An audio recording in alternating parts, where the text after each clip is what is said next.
place now. We are having this this kind of event 2 times in the roadmap you see now, and one next year. And the idea is to have a space to have conversations that may mean to you a lot on your research process, but as well to solve difficulties or to speak with someone else about what you are doing. And this is the idea, to have Lucas and Majo with us. And what I want to do today is tell you a little story about social movements in this country, and a social movement in which I was involved. And it's really important for the history of democracy and the constitutional history of this country. In 1989, we had in Colombia a really difficult year. We had a president that was the president Virgilio Barco, and all the people that faced Barco during the campaign was killed. Each one of those members of the political parties, each one of them was killed. We had Pablo Escobar. Everybody knows about Pablo Escobar. Pablo Escobar was invading our lives, threatening our lives, and my generation was thinking that we didn't have any future, because every day we needed to go down to the center of the city with flags, things that you don't see nowadays in the student movement, saying, you know, the students of Universidad de los Andes, we are here and we don't want more things of that. You know, we need to do something. And President Barco was facing a really difficult situation because we didn't have the institutional structure and the architecture that we have in this country nowadays. He didn't have any ways to face the challenge, you know, the criminal challenge that he was facing. Many young people say to me nowadays, but it was a matter of money, and he was pretty close to the States. He could ask. No, it was not a matter of money. I mean, it was not a matter of money. He tried to do, okay, let's reorganize the judicial system. And we had something that we call jueces sin rostro, judges with no face. But the judges with no face were guys in a country of Colombia in 1988 and 89 that were taking buses in the streets to go to the office. So they didn't get to the office. It's clear they didn't get to the office. But they supposedly nobody knew about them. But the corruption, you know, the scope of corruption that the drug dealers had on those days was unbelievable. Of course, they still have, but it was pretty difficult. President Barco understood that the country didn't have an institutional challenge to reply, to face this challenge. And he tried to amend our constitution 2 times. And once the Supreme Court said no ways. And in the other case, the drug dealers corrupted the Congress. So we start making the discussion of the constitutional change, the constitutional amendment, and suddenly really weird articles appeared, and he said, you know, I cannot continue doing that. This happened, and 2 weeks later, the younger candidate was killed. The one that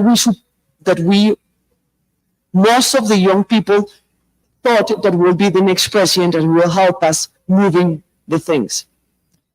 And we did something that we call La Marcha del Silencio, the silent march. And we started, you know, of course, we have a movement here at Los Andes.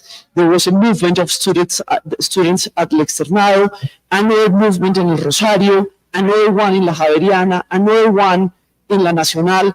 Probably the more liberal ones, or even a little bit leftist, were Andes, Externado, and Nacional. The others were more institutional ones.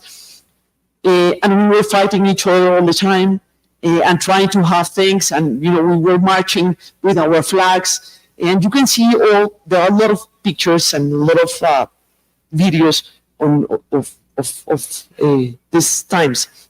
But suddenly, a young law student, Oscar, in Rosario, said, we need to do something, and we need to help the president to amend the Constitution, because it's the only way in which we can have something to care about as a group, as Colombians.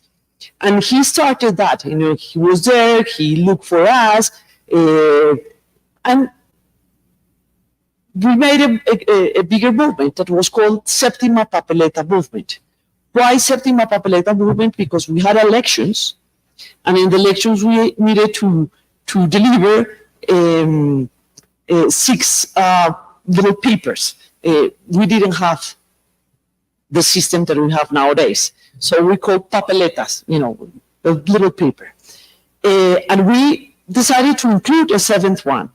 And everybody, all the lawyers and part of our professors were saying to us, you cannot do that. Nobody will count the Séptima Papeleta. You are crazy. But we created a fact, a political fact. And the Council of State said, we cannot ignore what happened. It's a beautiful judgment in which we cannot ignore what happened. There are close to 4 million people, including in the vote, the Séptima Papeleta. The legal system needs to answer to this call for the civil, this call that was made by young students, that was received by the society as a whole, and we need to move further. And this was the origin of the new Constitution of 1991. We came to vote 2 times more, and this kind of things that happened with the movement. At some point, at the academic council of this university, we have 3 members of the movement: Catalina, Alejandro, that was the president of the university, and myself. And of course, we are in different worlds. The movement doesn't exist anymore, but the movement was able to have a new constitution. And I think that this, I don't know how much you know about the Constitution of 1991. I think that I have said to Olivia that I think that is a good idea that you speak with Fernando Carrillo, was a young professor that immediately he heard Oscar, he heard us, and he said, I will do the work. And he did the work, and actually he was, after that, a member of the assembly that amended the Constitution. And he was on those days 28 years old, something like that. So I wanted to tell the story of a movement, the social movement, that actually is really important for our history. And I think that has been really important for the history of democratic rights of Colombian citizens, because the Constitution of 1991 was really important in recognizing these rights in the Chapter 3 of the Constitution. Thank you very much, and I will give the floor to whom? To Phil? Thanks.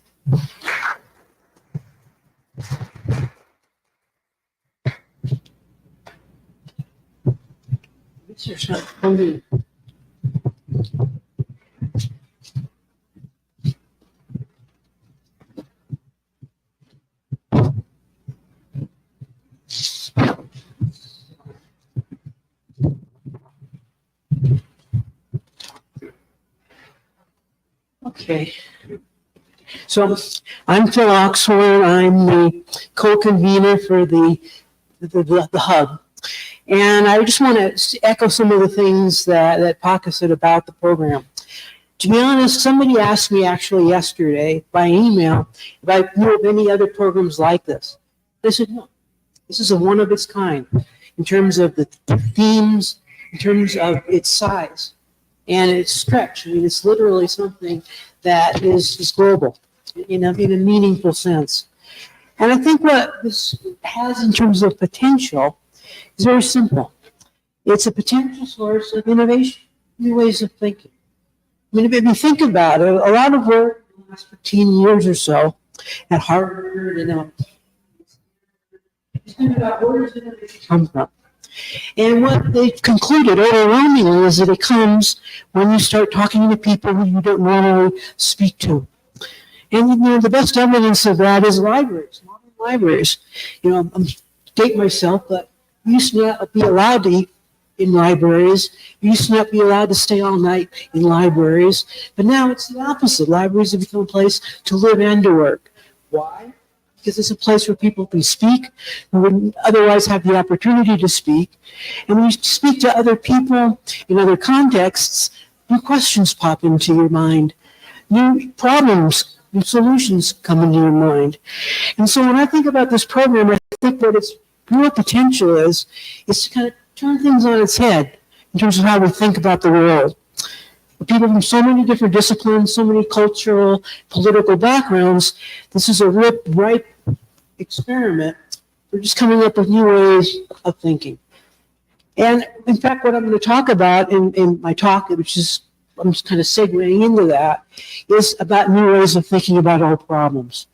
And if you think about it, one of the things that we've studied most in the social sciences, at least since the late 1950s, when Seymour Martin wrote a classic article that led to modernization theory and the idea that societies needed to be transformed, and poor people in particular needed to learn how to appreciate democracy. And when you think about it, that affects how we think about democracy, how we try to support democracy, what we expect from democracy, in ways that often aren't very positive. In fact, they tend to be very condescending. And I think what we need to begin to rethink is what democracy itself is. Not a brand new definition, but rather than a new definition, just really thinking about what it is that we appreciate about democracy, why the student movement that Aka talked about so eloquently was so important. There's been a lot to those people, included, I'm sure, for them to create a social movement in circumstances where people were not being treated very fairly, to put it mildly. And so why? And so the talk that I'm going to give has a title, Democracy and Development, the Need to Bring Norms Back In. And it's a call really to think about what values matter. Why do we like democracy? Is it because it gives us the opportunity to elect people, or something else? What I'm going to argue is that it represents something very, very different that we tended to lose track of. Now, the starting point for this comes from the very simple fact that if you study democracy in Latin America, at least, you're up for disappointment. And that's because people have fought decades, Colombia is an example, to get some form of democratic rule, yet they're not satisfied with the governments to get elected and the decisions that are being made. There's very few countries that enjoy popular presidencies. Pretty much Latin America is governed by presidents. And the reason is because people lose track of what democracy really means in terms of values. Now, what I'm going to argue is that even though inequality has been a structural feature of Latin America since at least the colonial period, it's been changed in recent years, or transformed, going back to when Pinochet put in the first market reforms back in the mid-1970s. Inequality has dramatically changed by the imposition of a very economistic view of the world, and in particular, an economistic view of democracy. Now, one of the reasons that this transformation has had the effects that I'll be talking about in a few minutes is that at the back of policymakers' minds, at the back of many political scientists' minds, and some sociologists, there's this idea that the poor must learn the value of democracy before they'll defend it. And even then, it's not clear that they're going to do a good job. It's as if it was too complicated.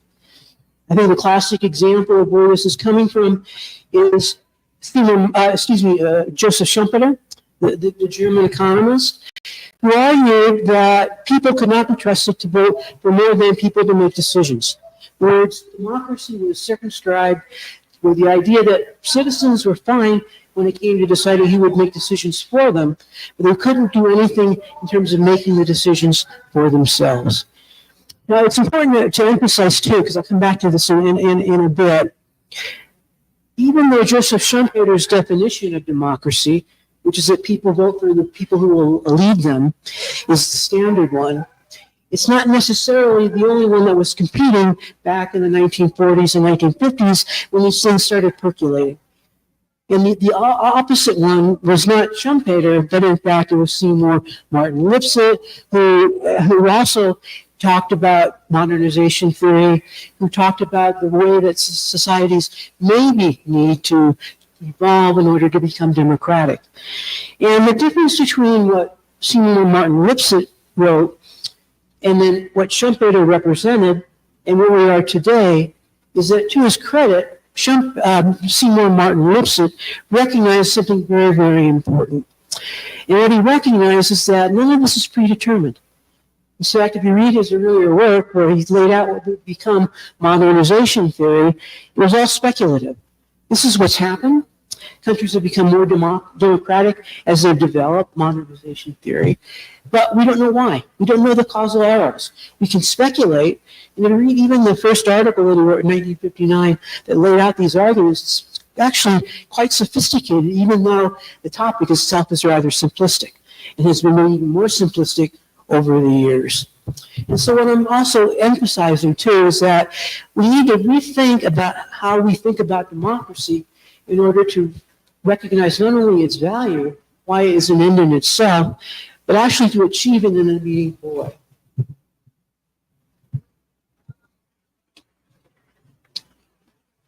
Now, one of the things that's important too is that where does the threat for democracy come from in Latin America? Now, and then the example that Paca gave, the threat as perceived by the people that were killing young leaders, the threat was from young leaders. They or may not have been privileged, but it clearly wasn't the good middle class. It clearly wasn't the people who kind of represented the ideal that Schumpeter could at least trust. And I think what we forget is that poor people understand democracy better than most. And the reason is very simple. They are the ones that suffer the consequences when democracy isn't upheld. Now, if we look at protests around the world, people often protested against governments, not because they were too democratic. In fact, it's very hard to find examples of poor people protesting because governments were too democratic. It's usually the opposite. And the reason is simple. They have expectations. Every person gets a vote. You count them up, majority wins. Nothing complicated about that. Yet we still manage to have a hard time allowing that to be put into place. Now, one good example, I think, of where poor people clearly, unambiguously opposed democracy was Peru under Sendero Luminoso. Now, why is that important? It's important because what drove the people to support Sendero Luminoso? Well, one thing that drove them to support Sendero was fear, because Sendero effectively turned its own repression and violence against poor people in order to intimidate them. Second of all, Sendero was able to take advantage of the fact that the government, the central government, didn't think they were enough of a threat to warrant sending in troops. So Sendero had already gotten a foothold in the country, in that part of the country that it would eventually come to dominate before anybody started to pay attention. And then it was too late. The cancer analogy is probably very appropriate here, where it kind of takes a hold and it's hard to roll back. And so it's lack of the state response, a very adept and very, very strategically oriented movement, Sendero Luminoso. But finally, according to the work of Cynthia McClintock, one of the key things that made it all happen was a food crisis. In other words, what the the last straw that broke the camel's back was people were fearing starving to death.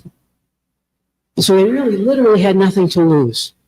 And if that's the kind of circumstances that we often ignore when we think about why the poor do or do not support democracy. They often do not support democracy because they realize it's not all that democratic, or because they have nothing to lose. And it's interesting because Seymour Martin Lipset made an observation that was relevant back in the early 1990s when Daniel Ortega, the man who won the revolutionary struggle against the United States and Nicaragua.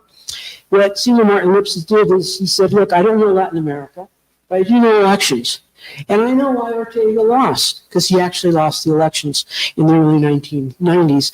And what Seymour Martin Lipset said was he lost because people were unemployed, their wages were going down. There's no mystery here. And in effect, what was happening was, whether or not everybody appreciated it, was that the poor were taking effective use of democracy. And so there was a different kind of transition from a revolutionary regime to an elected regime. No comment on which one was more efficacious. That was democratic in practice and was led not by the rich, not by the elites, although they were part of it, but it was led by the poor who were dissatisfied. And so the point that I want to leave you with right now is this idea that the poor people have a much better sense of what's going on in terms of democracy, success, and value than we often recognize. And what I want to talk about in what remains is how I would reconceptualize democracy to be able to capture this better and better understand why people would think that it's worth sacrificing for to get democracy. And for me, what I basically argue is that democracy is a legitimate system of government because it does three things. Now, each of these three things can be done by non-democracies, and legitimate regimes might do very little of any of it and still be legitimate because there are different sources of legitimacy. It's not clear that every country necessarily needs to be democratic. At the same time that it is clear that in significant periods of time, many countries around the world have had legitimate governments that were anything but democratic. So what are the values that would make people want democracy? Well, the first value is accountability. Essentially, what poor people are very acutely aware of is when leaders, however they're selected, basically don't have to pay any consequences for their decisions. So what are the two countries in the world that for the last 20 or 30 years have been among those with the most daily protests? Well, one is China. And the reason is no accountability. When children are killed because poorly constructed schools collapse, when babies are killed because their formula is contaminated. So it's a clear demand for accountability in the simple sense that consequences have to be borne by those who are in a position to lead. So that's the first one, accountability. The second value is responsiveness.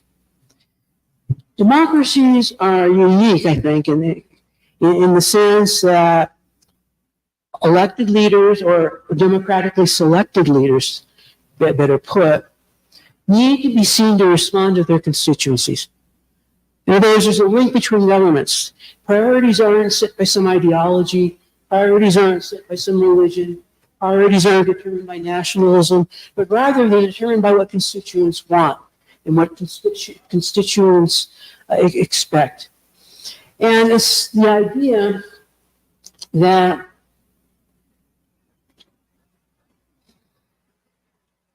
this responsiveness means somebody's listening, somebody's paying attention, that there's some correspondence between what people actually want and what they actually get.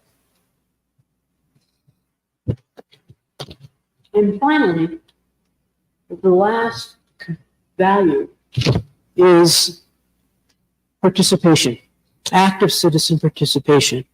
Now again, you get active citizen participation of different kinds. What is key for democratic participation is that it's autonomous. And for me, autonomous is very simple. Autonomous means that the social movements, the civil society organizations, in negotiations and dealings with other actors in the society, including the state, basically have the autonomy to say, this is in our interests, let's negotiate, let's talk. And it's part of an idea that I would refer to as a social construction of citizenship. And simply what it means is that who participates and how they participate, or conversely, who doesn't participate, says a lot about the kind of citizenship that people enjoy under democracies. What makes it democratic is the widest perspective on participation.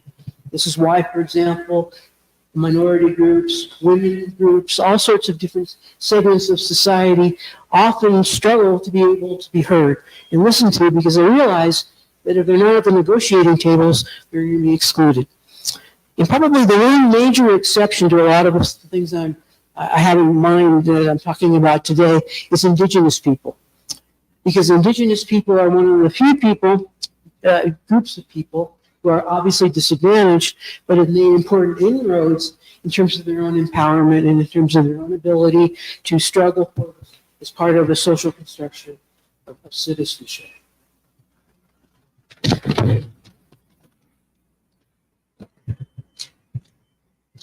Now, this idea of these three values, then, democracy for me means accountable, responsive government achieved through active citizen participation, comes up with the kinds of values, the kinds of outcomes that people appreciate. That when people go out to vote, it's not because they like voting, but rather they go out to vote because they see this as a means of getting into power the representatives and the kinds of people that will actually come through in terms of accountability, responsiveness, and allow for continued participation by people. Now, I think that what we can't lose track of is that by looking at it in these three terms of these three values, we're also separating out something that we often get confused, and that's ends versus means. What increasingly happens is it's part of the Schumpeterian, if you will, bias against the average person, is that the ability of people to actually vote and have a decision is significant since the transitions to democracy in most countries in Latin America beginning in the 1980s through the 1990s, but it's circumscribed. And it's circumscribed because the end is lost in order to allow for elections to become the means. To become the artificial, if you will, and as if that was why we want democracy. And the reality is very, very different. If you think about it, in a lot of different countries, not only in Latin America, but particularly in countries that are under the influence of Western donors, if you have elections under any circumstances, as long as there's some reasonable correspondence between the votes cast and the person elected, you've got democracy. It's what Philippe Schmitter and Terry Carl called the electoral fallacy, where any kind of elections is democratic per se, independent of the context in which it takes place.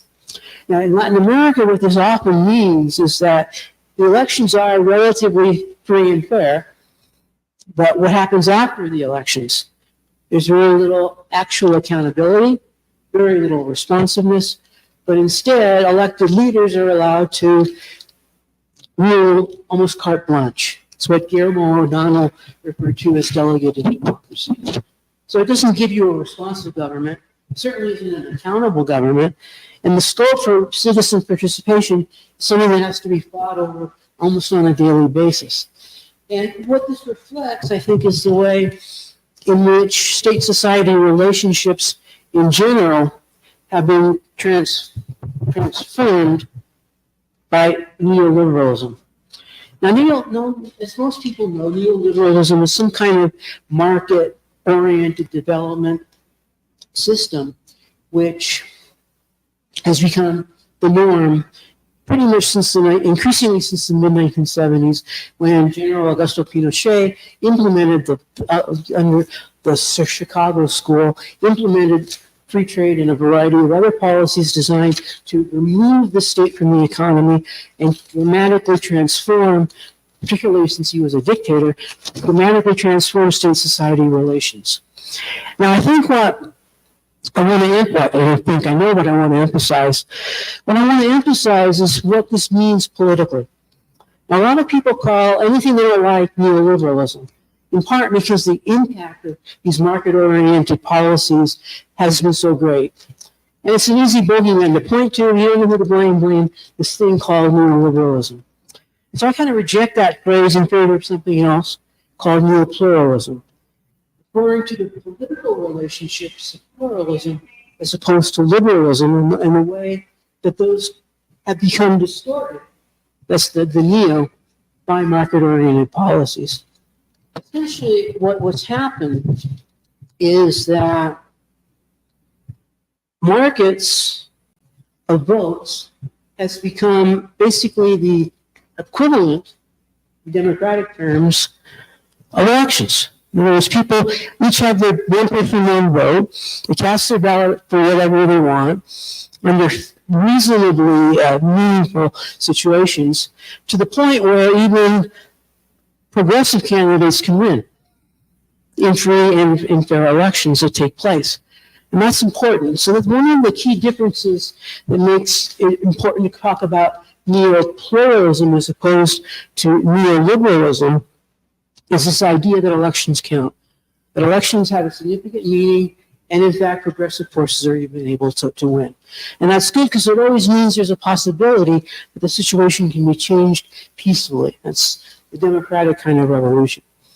The problem is that once you're elected, there's very few checks and balances on you, that the elections that have become part and parcel of your pluralism and pretty much are universal in Latin America, only have the effect of getting people selected, but are unappreciated in between elections, where you see new right-wing groups undermining the courts, undermining civil society, undermining all of the different actors that contributed to those ample social construction of citizenship, at the same time that they allow for democracy to realize the values that I'm referring to.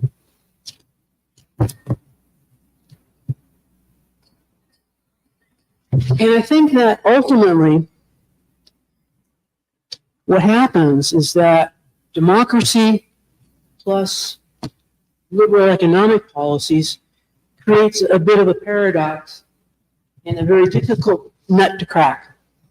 Essentially, what you get in Latin America is this idea that comes from the neo-pluralist political agenda that self-interest drives everything, and that if self-interest doesn't explain it, it doesn't count, and it should. And probably the best example, it's easy to laugh at, even though he's been an extremely influential person in terms of his influence on social policy and his many students who ended up winning Nobel Prizes, Olson, and the idea that why vote? Because of the free rider problem. If you know that you're going to be affected by the decisions, and your vote, whatever it may be, isn't going to affect anything, why bother to vote? That minimal expenditure of energy is such that it'd be irrational to vote because you're not going to get anything from it. Now, obviously, there's much more involved to that, and I think that's something that I want to conclude with. Something I want to keep in mind when I come back to the conclusion. And it's the idea, I think very straightforward, that there are all different kinds of rationalities, and very few, and certainly self-interest is not one of them, are applicable to pretty much all of the different spheres of life. You know, I think what we forget is that we do things for our own self-interest. You know, Olson was right. Maybe there is a free rider problem. But he was wrong, and others were as well, in thinking that this is the only thing that drives people. And I think one of the things that we have to deal with when we think about what democracy really means is focus on norms so that we can bring in other rationalities and other ideas to really begin to displace the dryness, the narrowness, the selfishness that interest maximization liberalism represents. And that a lot of civil society actions, a lot of social movements in particular, they're dedicated to introducing these alternative rationalities, these alternative values that can motivate action, that can lead to more inclusive societies, that can begin to make democracy mean something in ways that are more than obvious and extremely shallow and extremely limited.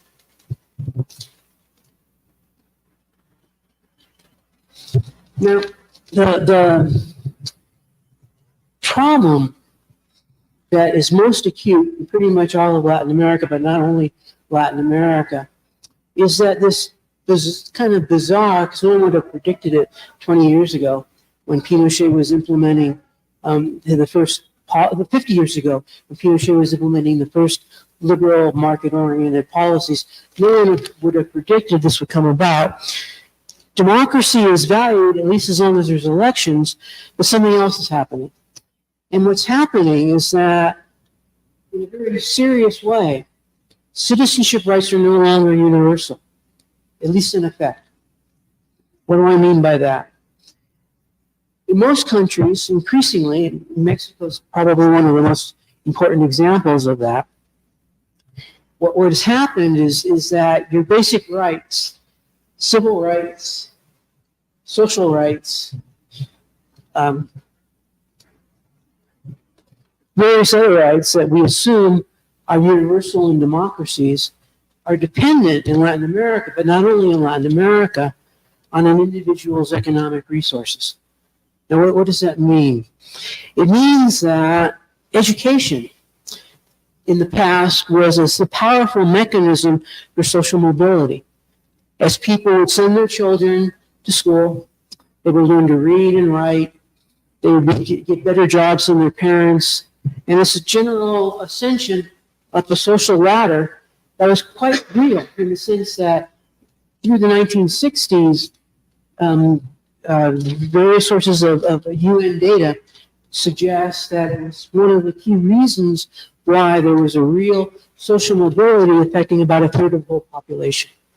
As people got educated, they got better jobs. As they got better jobs, their children were raised more healthy, and they got better educated, and so it goes up to scale. Now, that worked quite well and drove a lot of development, even though its distribution was quite unequal through the 1960s. Then what happened with the shift towards neopluralism is that rather than becoming a mechanism for social mobility, education became a mechanism for social hierarchy. Why? Parents who could afford it would send their kids to private schools where the education was better. And that gave their children advantages compared to the advantages that children from poor households had to cope with, so that children are for almost forever, without being exaggerating too much, almost forever condemned to be at the same social level as their parents. Whereas, again, as late as the 1960s, social mobility through education was a key mechanism for social advancement. You know, so what it means is that if you have economic advantages, you're going to pass them on to your children. If you don't have economic advantages, your children are going to miss out on the best education and the best jobs, and not only become stagnant in terms of social mobility, but in many ways become more disadvantaged than they have been 10 or 15 years ago. So it's actually quite opposite of what citizenship is supposed to mean. Another similar example is what I call the marketization of the rule of law. And essentially what it means is that your economic resources, just as they determine the education your children have access to, Same can be said to healthcare. What the marketization of the rule of law refers to is the idea that if you have money, you use it to protect yourself at best. At worst, you use it to undermine the various institutions that make those elections meaningful and democratic. And so once again, the inequality that's been characteristic of Latin America, at least since the colonial period, is reinforced and institutionalized even deeper by this almost perverse combination of authoritarian tendencies within meaningful democratic regimes. The last thing I want to say, and then I'll start wrapping up, is that what makes all of this tragic, in my mind, is a noticeable lack of resiliency of progressive reforms. And Brazil is a really good example of this.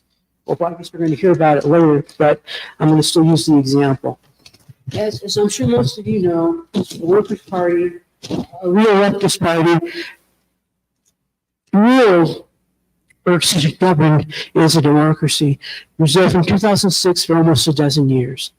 During that period, it was world renowned for social innovation, participatory budgeting, and a variety of other mechanisms to allow people to participate actively in the democracy that they were creating literally from the bottom up.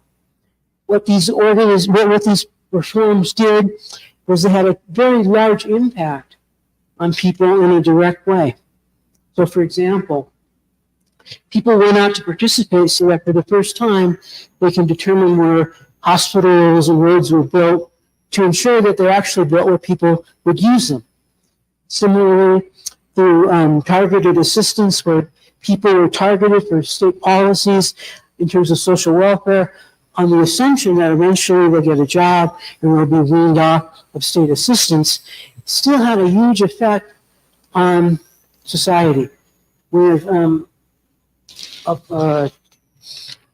the targeted assistance, the so-called Bolsa Familia, actually affecting directly between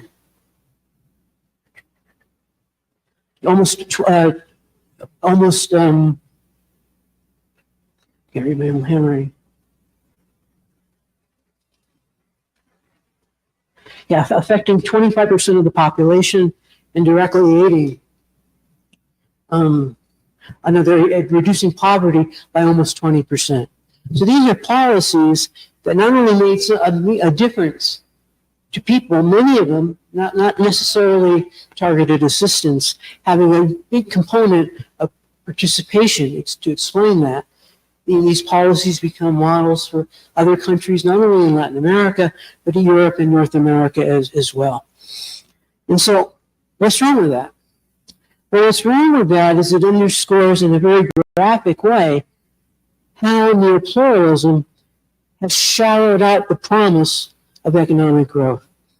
And essentially, economic growth is not an end. It's a means. It's a means to lowering infant mortality. It's a means to lowering poverty. It's a means to all different kinds of things.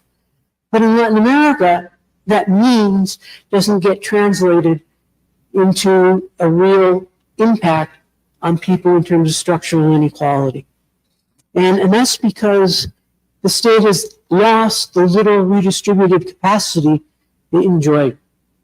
And so again, the Bolsa Familia affected 25% of the population, reduced poverty by almost 20%, but the cost was only 5% of the gross national product.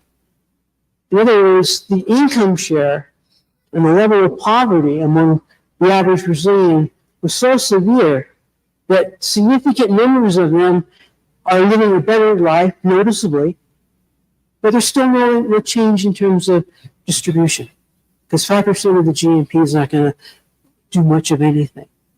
Similar thing happened in Chile, but for different reasons. But it's again the failure to translate the means of economic growth into the end of a better, more inclusive society. What happened in Chile is that during the 90s had a very rapid economic boom because for a lot of reasons, including the transition to democracy. Yet despite that, and despite a halving of poverty, where around 50% of the national population, according to official statistics, to about half of that within a short period of time, inequality actually went up. In other words, you can affect people's daily lives in meaningful ways. I'm not denying that. But societies remain just as unfair, just as unequal, or maybe even more so, because these policies are not intended to create social change. They're in fact intended to stymie it, to block it, to restore or maintain stability without really changing much of anything. And unfortunately, they seem to be very successful at that. And so, again, back to Brazil, after the PT loses power electorally, its reforms that had already been petering out, and it kind of went very little, it didn't go very far after that. And the reason was that people basically had lost patience and felt that this is, I don't want to say it was a farce, because again, people's lives were better, they just didn't have much of a future for growing. And so the society was just as unfair, just as unequal, if not more so than it was before the policies. And it meant that when there was a change, which came in just right after the PT's 12 years of power, and you get a very right-wing president, Bolsonaro,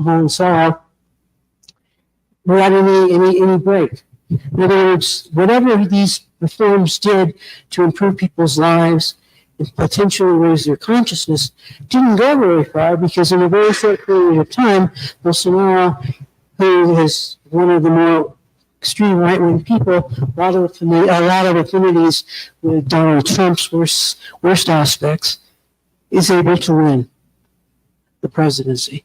So what does that mean for the future? And what I want to end in is getting back to the idea of norms. Because when we think about what democracy means to people, why they're willing to sacrifice their lives in the most extreme case, but also a lot of other things in order to achieve a better society, it's the values that drive them. There may be other values, people have debated what they are, but for me those values are they are accountability, responsiveness, and participation. Unless we take those into account, we're really going to be going in circles, which in what sadly I think is the case has been Latin America's experience over the past 50 or 60 years, as inequalities become deeper and more difficult to revert. And I think that one of the advantages, and this is the last thing I'll say, we can open the floor to questions. I think that one of the reasons why candidates like Bolsonaro or Donald Trump or others are able to do so well isn't the ignorance of the poor who vote for them. It isn't the lack of understanding of democracy. It's the realization that it doesn't work out for them in the long run. And again, Brazil is a good example of that.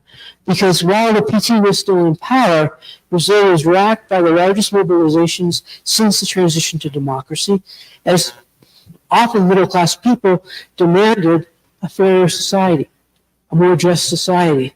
Well, those are values. Those are not self-interest. They're not something that's realizable in isolation from the society that you live in. And in fact, it's that relationship that really defines the quality of these other values. And so what's really ironic, to say the least, is that as people become more frustrated with the shallowness and the dryness of liberal self-interest as the key rationality or the key value, it's not the moderates, it's not the middle classes that are coming up with the alternatives. It's the right. And they come up with alternatives that no one would imagine that they would come up with, because they're working. Why are they working?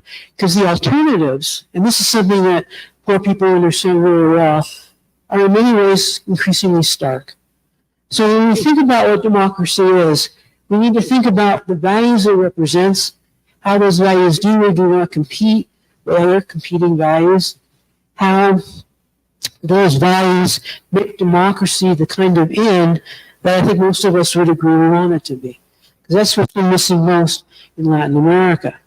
And so unless Democrats, not the party in the United States, but people who believe in democracy, kind of cast their net wider, open their eyes and understand what the real sources of legitimacy are, what the real value of democracy is, and it's hard to see where we're going to end up. And I think that it's something that we really don't think about nearly enough. And it's the idea that we're in a unique historical period. You know, Enemy and Durkheim wrote about the way in which the transition from rural to urban industrial societies took place in a normative vacuum. The old norms that were associated with rural society no longer were suitable for the urban society, at the same time that there was no alternative to replace it. Well, if you think about what was going on in the world today, that's nothing compared to what's going on today. People are worried about climate change, they're worried about war, they're worried about transnational health risks, they're worried about what the Chinese call the fourth industrial revolution, which means that manual jobs that poor people depend upon, aren't going to be with us for a long time because they're being replaced by AI, another threat. So how do people cope with that? Now, I usually try not to be, so gloom and so pessimistic, but you need to actually have a wake-up call, start becoming optimistic in a way that's meaningful. And I think that's where we've dropped the ball. We haven't come up with alternatives to a rather elitist vision of democracy that can allow democracy and our policies to support that democracy in ways that actually lead to change in societies like those of Latin America, which for hundreds of years now have been marked by extreme inequality. Okay, so I'll leave it there and have a few minutes for questions.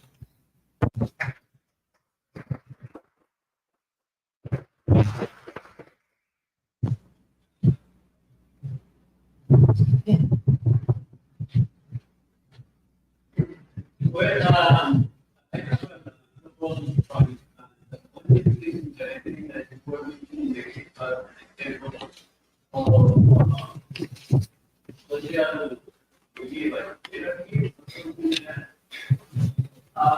I don't see any politics of the or the past years from unknown to something related that will change them. And we are the like to talk to the network that is there that's one thing. And the other one is the people that Trump was narrowly getting the genuine way because what? Maybe it's because the people who present themselves different are actually acting the same way that the parents do.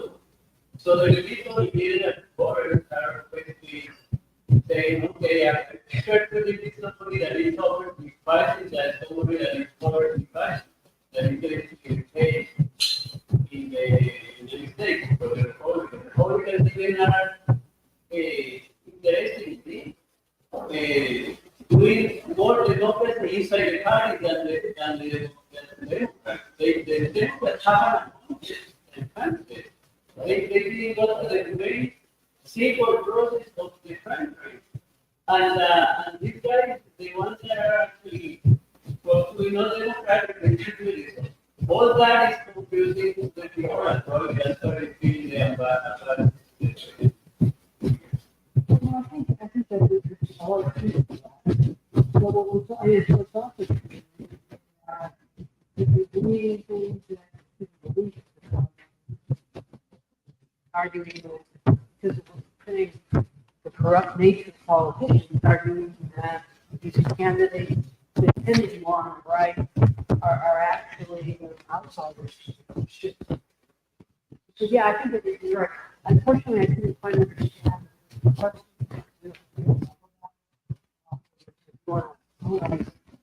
our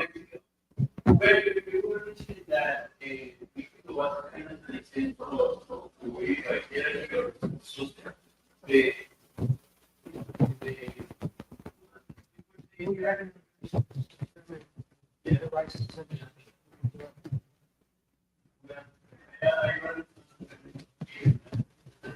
yeah. I think that from my point of view, Mexico represents a country where there's a real separation of interesting, a real separation of and society. Right, have to be able to come up with an alternative that would still well up. And we'll see what comes up with the president.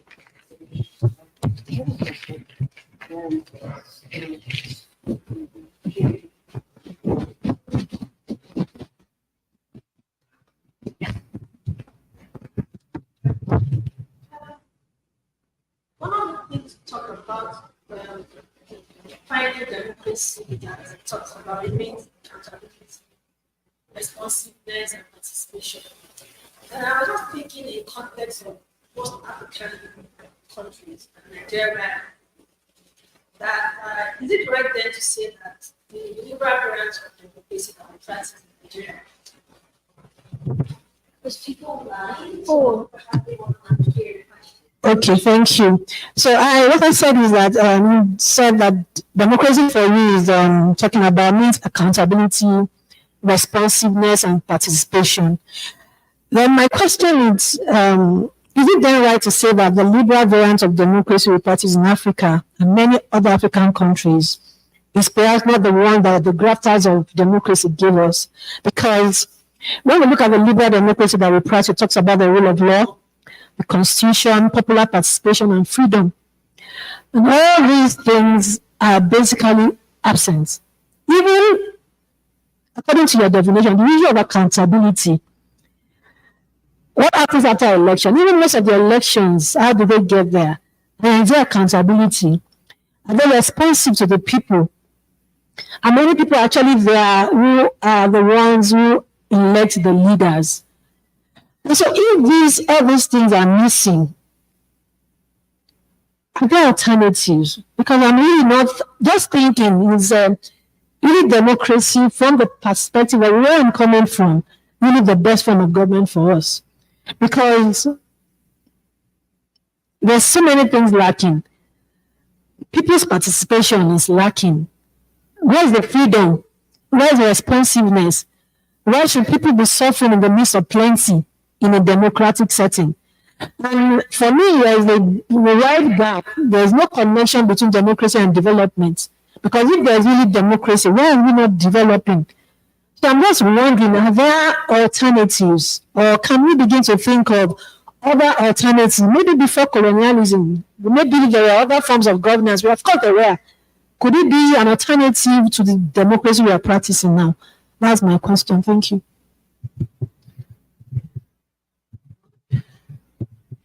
It's a big question. I think that's most important to start with is that Africa, I think pretty uniquely, had a colonial history that's affected it to this day in ways that other areas haven't been affected by colonialism.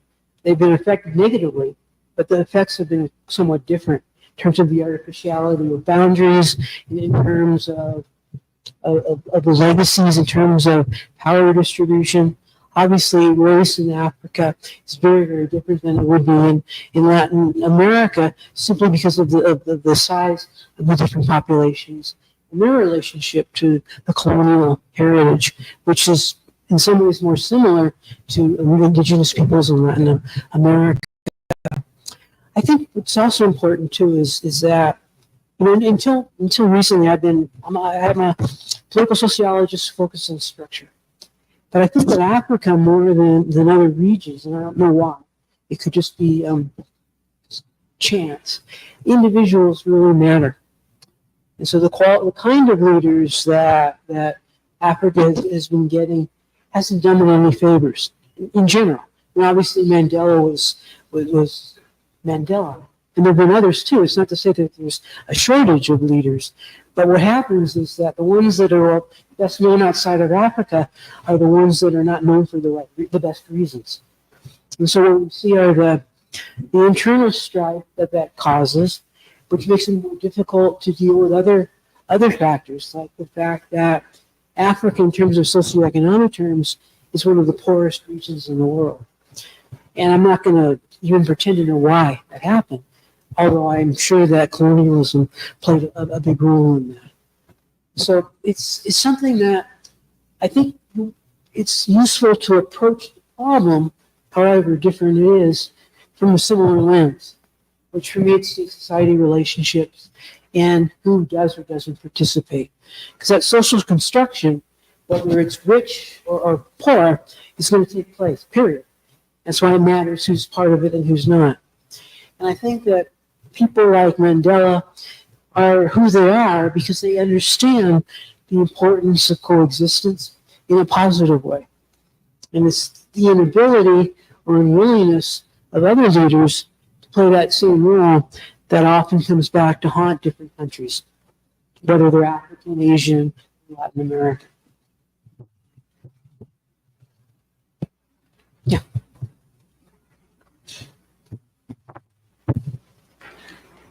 Thank you so much for such a wonderful presentation. I just want to make a follow-up on your question. It's a very fundamental question, especially at such a time as we have. For me, I believe that the best form of governance, is a governance system that emerges from the values, the ways of life of the people. But if you look at Africa, it's a very complicated situation because of the colonial history.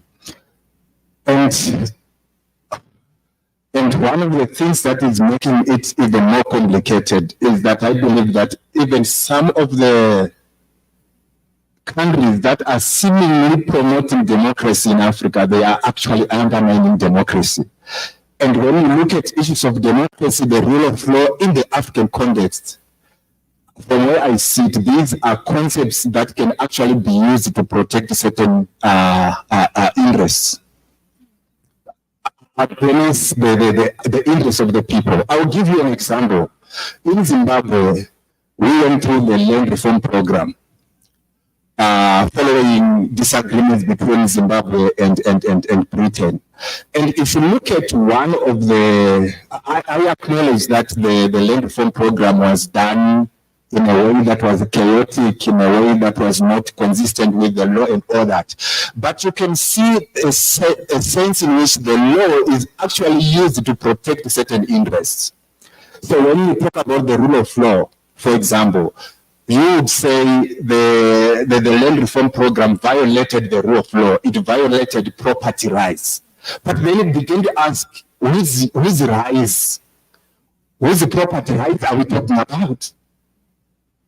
You understand? So these are concepts that we need, especially from the African context, to interrogate because they seem to outwardly appear as if they are principles that are actually being used to protect and promote the rights of the African people. But at the end of the day, they're actually being used. Look at elections in Africa. A voter is somebody who has no power. The decisions are made somewhere else where there are certain intricate economic interests. But we say a free and fair election is an election where somebody goes to a ballot box and casts their vote without violence. That's not it. There are certain interests which actually celebrate certain electoral outcomes, and the voter does not know where those interests are located. So it's a very, it's for me, it's very disturbing situation. And that idea of thinking, what are the alternatives? We have countries such as Rwanda. Rwanda is doing well under Kagame. But what we say Kagame is a dictator. I understand there are certain challenges. You understand, there are certain challenges with the way he's ruling Rwanda. But definitely Rwanda is doing very well. But because we say he's a dictator and we say, let there be a change of government, look at Libya. Libya was doing well under Gaddafi. From 2011, after the intervention in Libya, Libya is in ruins from that time. Do you understand? Yeah, so I mean, let me end here, but I think it's a very, very fundamental question. Thank you. And it's always tricky. You know, during the days of the Septima Papeleta movement, there was the president of the entrepreneurs organization of the country that said the economy is going well, but the country is going bad.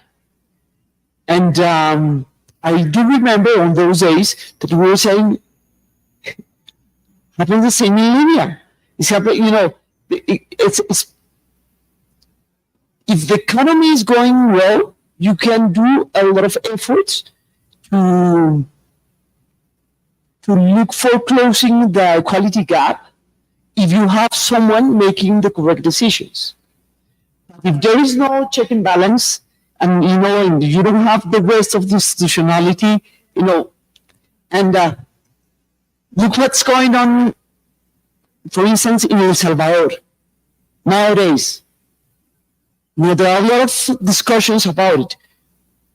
You know, security is pretty much better. Economy is pretty much better. Access to education is pretty much better. Access to health services is pretty much better. But what are the questions on civil rights and other rights? So it's always difficult. And, you know, and I think that democracy is fragile, and this should be in the center of the discussion. Because what we want to achieve with democracy, to vote, you know, but as Phil was mentioning, this is not enough. And what movements try to do, and I think that you know better what happened in Chile in 2019. You know, Chile was the example of Latin America. Okay, Uruguay, Majo is from Uruguay. Uruguay is moving fast as well. But it was the example of access to education, access to health system, an economy that was stable, the country risk was stable, but everybody in Latin America was seeing Chile as a country that was moving to a really strong democracy and a strong economy. But they, inside the society, were not happy.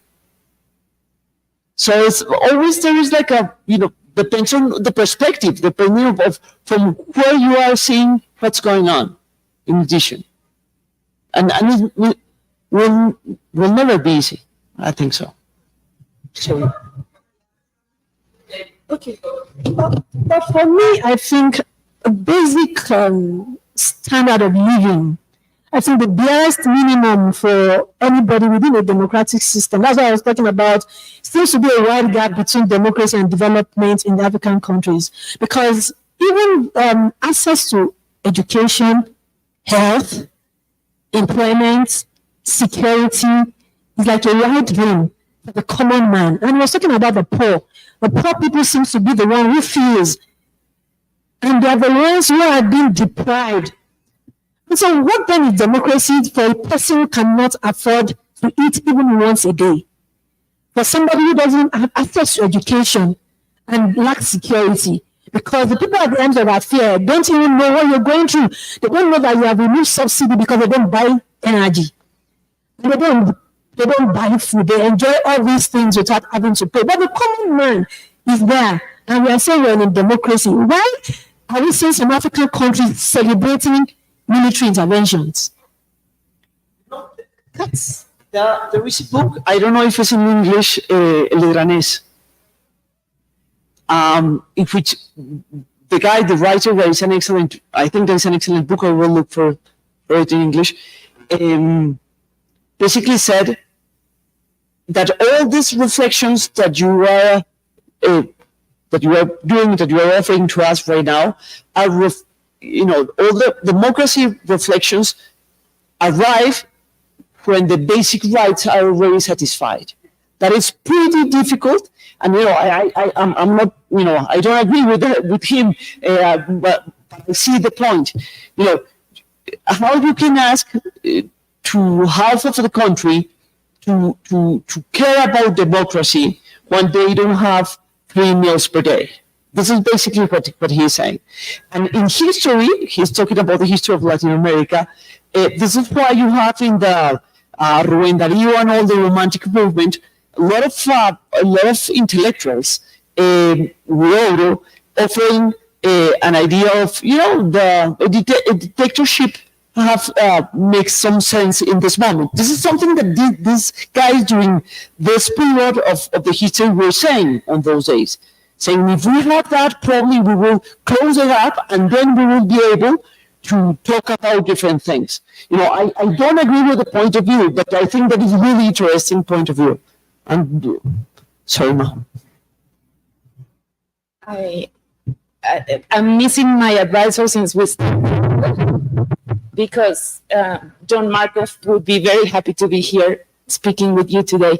And I was thinking what he would respond to this. And I think he would say that we're looking to El Salvador or South Africa or Rwanda, and that we should look to France, to the US, and that democracy was always failed, and that there's attention all the time in the history of democracy, and that those democracies that we admire, perhaps we admire them because they are wealthy democracies, not because they are democracies, and that there are flaws.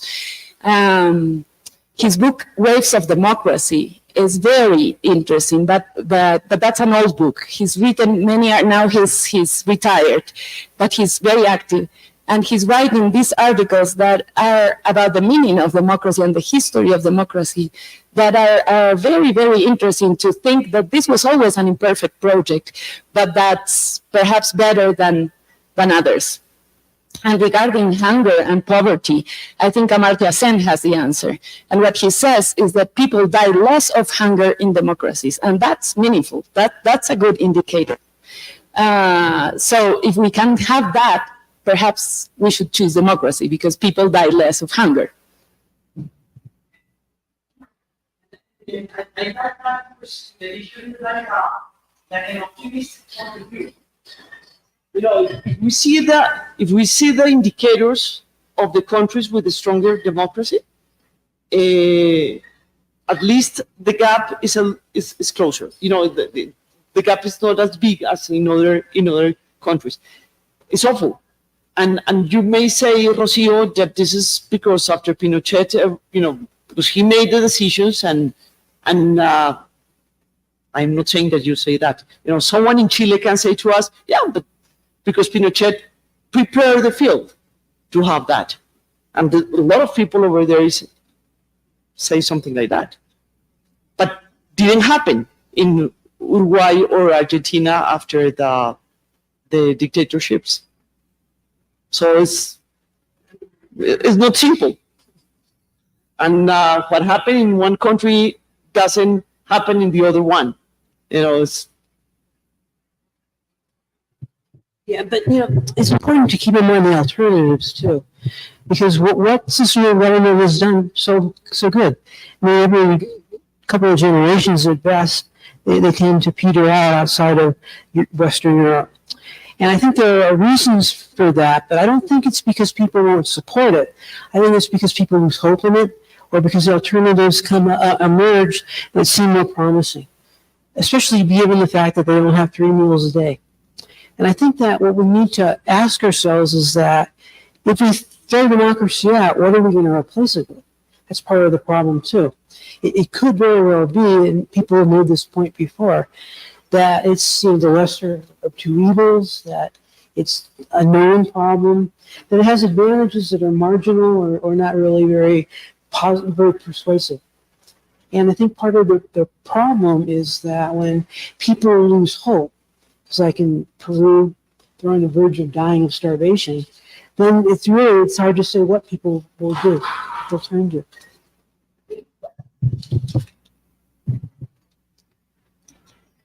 Democracy needs to have like a strong skin to handle uncertainty, because at the end of the day, it's uncertain. Depends on who will win, what are the policies, what is the context, how we will react, how the citizens will react. So the article of Zuleta, of Stanislao, I don't know if you know, there was an article for a Colombian guy that said that democracy, that at the end of the day, democracy, you know, he's of course making fun of as well. The origin of democracy is in Greece because we needed to have several goats and not only one. We needed to understand that there is no one final person that is right, that everybody has part of this is something that we need to create collectively, and this is part of the concerns, and this is why it's difficult. You know, at the end of the day, we human beings, we are not made to say that the others are right and I was wrong. You know, this is tricky. I think that this is in English. I will look for it. There's a big literature on democracy that argues it's really a sophisticated way to resolve conflict. And that kind of turns everything on its head. And that gets back to what I would call social construction. It's a conflict resolution mechanism if everybody's able and willing to have their say. That's one of the things that democracies do better than other countries, simply because all of the structures are intended to resolve conflict peacefully, much despite the fact that they fail in many cases.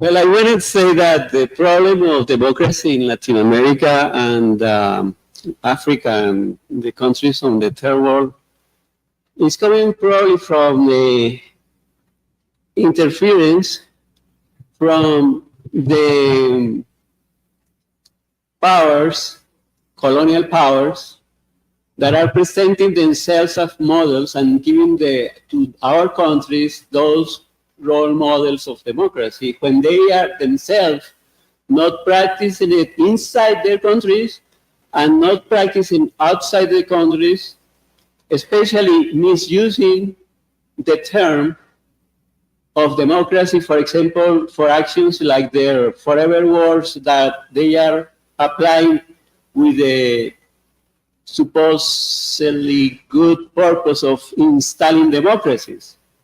So that's one of the points that I want to make here.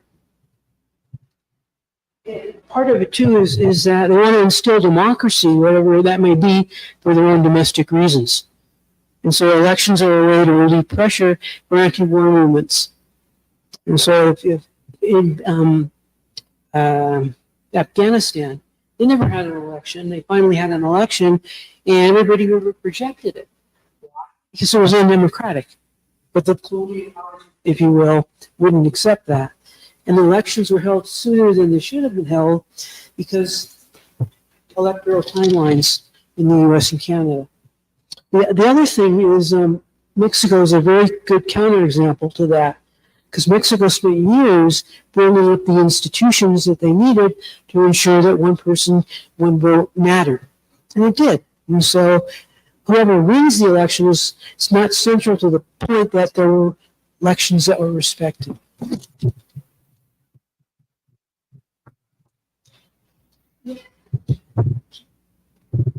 Thanks. Just a small intervention.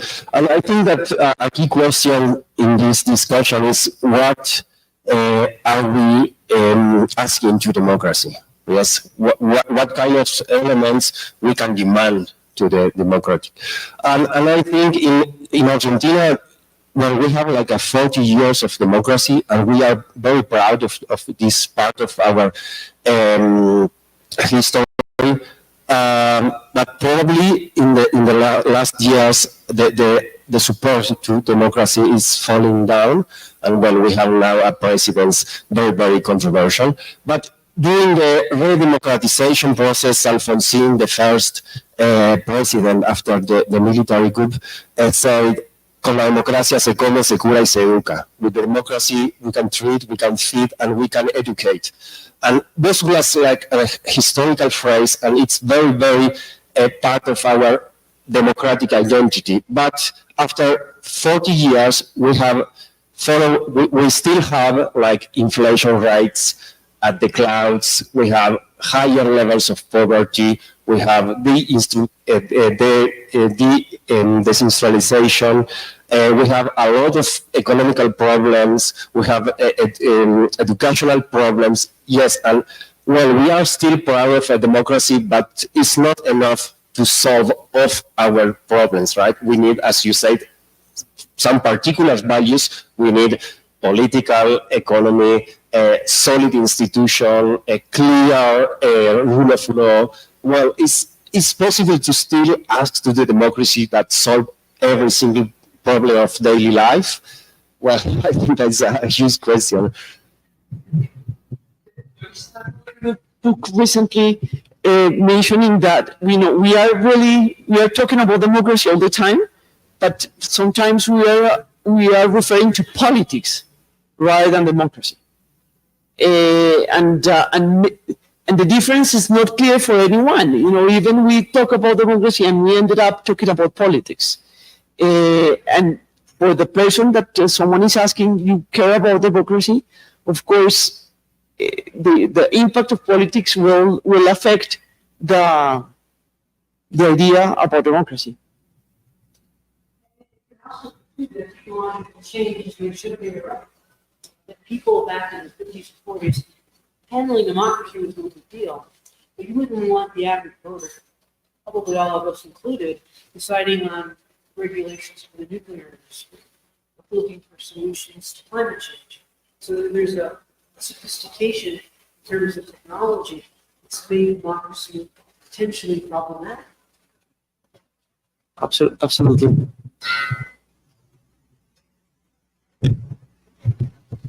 Thank you for those wonderful questions, and your presentation was very enlightening. I would like to present Maria Jose Alvarez. She's a sociology professor, but not only sociology professor, but the founder of the sociology department here at the Universidad de los Andes.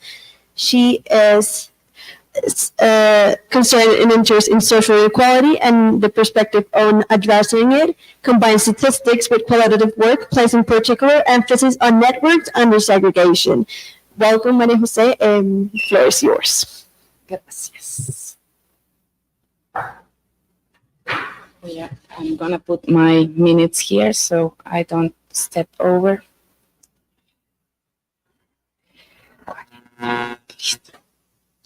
So I'm gonna speak of democracy more on the ground now. So they invited me, thank you for the invitation. I said I don't speak about democracy.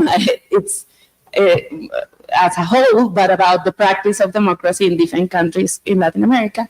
And I'm going to start with this phrase: para o Estado, contra o Estado, y para dentro do Estado, which is for the state, against the state, and beyond the state. And this was a phrase that I really liked, that Lideresa from Brazil, from the Movimiento de Luta nos Bairros, Vilas, Favelas movement, the social movement for the neighborhoods, informal neighborhoods in Brazil. She's the president of that movement.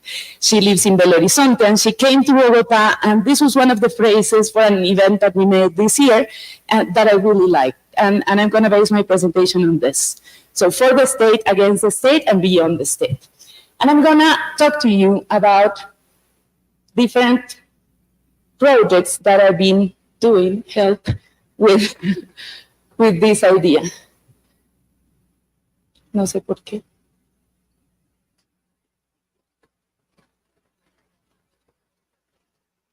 Ya sé por qué, porque hice mal. So, I work at the intersection of these three things: civil society and state relationships, urban inequalities, and social movements, especially with the political opportunities framework, which you all know because you are social movement experts. And actually, we're very happy to have you here. I didn't say this, but in sociology, we're very happy to have you here. We want to invite, we've already included you in our colloquium list. Next colloquium is about social movements. A doctoral student from Chile, Julia Cavieres, is coming to present. She's doing fieldwork now here she'll come tomorrow, I think. She was doing interviews today. And she'll present in our colloquium, and she needs a discussant. So we thought of Philip, or maybe of you to comment. So we'll speak about that later, but we want you in the colloquium, and that's a space to present your research. And we are small, but with a fighting spirit. So this is the work I've been doing. I also work a lot on inequalities. That's another life I have, on like mobility inequality, but it's actually not another life, because I see social movements as fighters for equality, but that sometimes reproduce inequalities as well. So that's the way I look into this, as mechanisms, social movements like social policy, as mechanisms that may shift inequalities and transform them. And so I'm going to speak to you about 3 different projects. This is the first one, the old one, which is my dissertation on squatter movements in Uruguay. I have this book called Squatters and the Politics of Marginality in Uruguay, and I'm going to speak about this, and then I'm going to speak about 2 new projects I'm doing in Bogota, also from the same framework. So, you know this because you've been talking to Philip, and he's one of the experts on this, but during democratization, during the turn of the century, there were 2 conditions in Latin America that triggered mobilization. Neoliberalism, which Philip just spoke about, and democratization, right? And Uruguay, the country where I come from, was not an exception. There was a spring of mobilization in 84, 85, where democracy came. Mainly opposition to state retrenchment, you know, where one of the ones who were against the private retirement funds, against water privatization, against many of the Washington Consensus recommendations. There's the leftist coalition won, the Frente Amplio, and will win next month again, let's hope. It won the first the Montevideo government and then the Uruguayan presidency. But what I focus on is on a silent urban revolution that was occurring at the same time. This is the number, this is the graph I wanted to do. It looks simple, but it took years to do. And I was reading Tilly, Taro, and I wanted to do this graph with squatter settlements, not with social movements. And it's very difficult because squatter settlements are not in the press, there's no archive. This is the number of new squatter settlements founded in the city of Montevideo since 47, where I found the first one, and I have it until 2011 now. But clearly it was not regular. There's a puzzle here. Why in the 90s? Right? And why not before? In Chile, for example, actually I read, it's true that I read a lot of Philip's work on Chile. Somewhere here you are quoted, Philip, but I don't know where. But I read a lot of work about different countries in Latin America because that wave of mobilization in terms of new neighborhoods occurred before. In Peru, not in Colombia, but for other reasons. In Peru, clearly in Chile, it occurred before dictatorship. With the crisis of the import substitution model, a lot of people didn't have homes, were arriving to the cities in Brazil, and they squatted in favelas or other informal neighborhoods. Not in Uruguay. In Uruguay, mainly because of different reasons, people were, you see the graph, people mainly solved their needs with formal housing, especially self-construction, but formal housing. There was no big invasion before this time, before the end of dictatorship. So that was another puzzle. But the other puzzle was why here? So different conditions trigger this. And I focus on the political mediations between clearly structural economic things that were happening. There was no housing, no policy, poverty was striking, blah, blah, blah.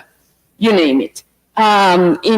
Industrial employment was going down, informal employment was going up, and I here conversate with the discussion between is it hardships or is it politics? Which is a classical question in social movements. What triggers mobilization? And you know the famous phrase that Tilly has about this. Tilly has a very beautiful phrase that says, let me paraphrase. He says, grievances is to protest like air to or oxygen to fire. It's a necessary but not sufficient condition. You need a spark to produce fire, and you need a spark to transform hardships into mobilization, right? So, of course, people do not go and squat land because they want to. They need it, clearly. But they squat at particular moments in time and in particular specific plots in our cities.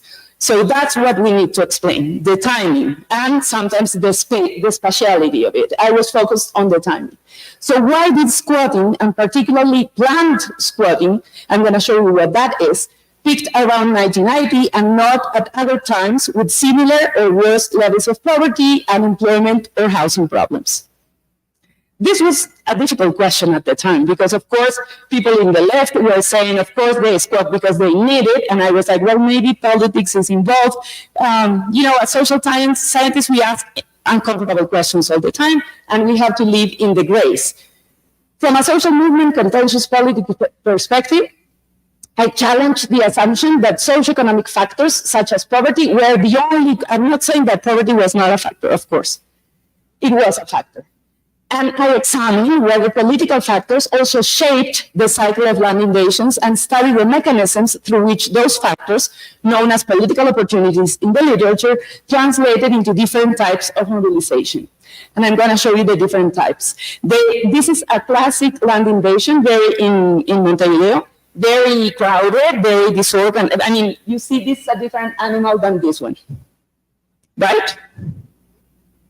This is a very apparently disorganized. Of course, there are types of organization that are different, but this is a planned invasion. And these are the ones that peaked in 1990. So why? Just pictures of that fieldwork. You see, well, I did a related, you don't need to know all this, but I did all the political periods, and you see that planned invasions, organized invasions, the black ones, increase only here, at this moment. They start to increase and then they go down again. They have a pretty normal distribution. So I wanted to explain all the cycle, but especially the planned invasions. And I did long ethnography with multi-methods. The key was the graph. For me, that was going to informal archives, to local governments, with maps, hey, with talking to old neighbors, when did you come here? When did this neighborhood start? When you came, was this neighborhood here? It was very a Sherlock Holmes / historian type of work. And I did, what was fascinating was to be able to do event analysis, quantitative event analysis with ethnographic work. So that was fun, and I wanted to do it, basically because of the methods and the question. So why in the 90s? Because democratization brought a general relaxation of repression and increasing freedom of organization, okay? That for everybody, for all the movements. But they didn't peak in 85, they peaked in 1990. Why? Because the left won the local government, specifically because of that. And that's the short answer. Electoral competition increased because the left was breaking. Uruguay has a similar history of political parties as Colombia.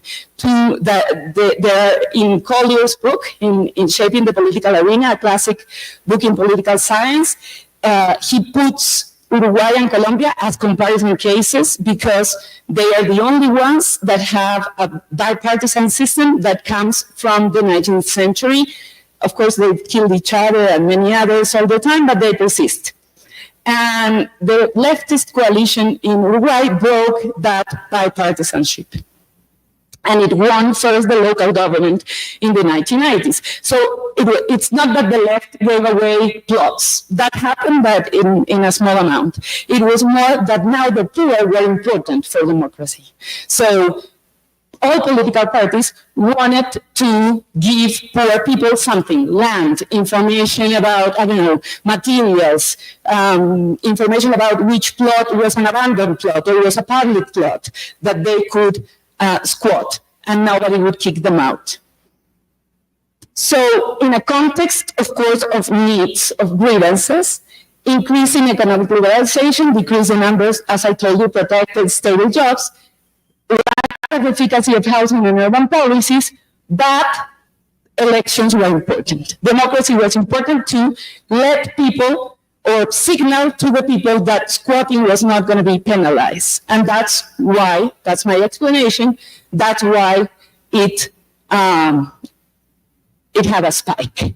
Of course, when I started to look in history, I found a similar wave to the one that Philip found in Chile, even during the dictatorship, before the dictatorship, but during the dictatorship. And that was the first wave, a small wave. You see it here in the graph. This wave. Sorry. These smaller peaks here and this peak, right? So this peak had to be explained as well.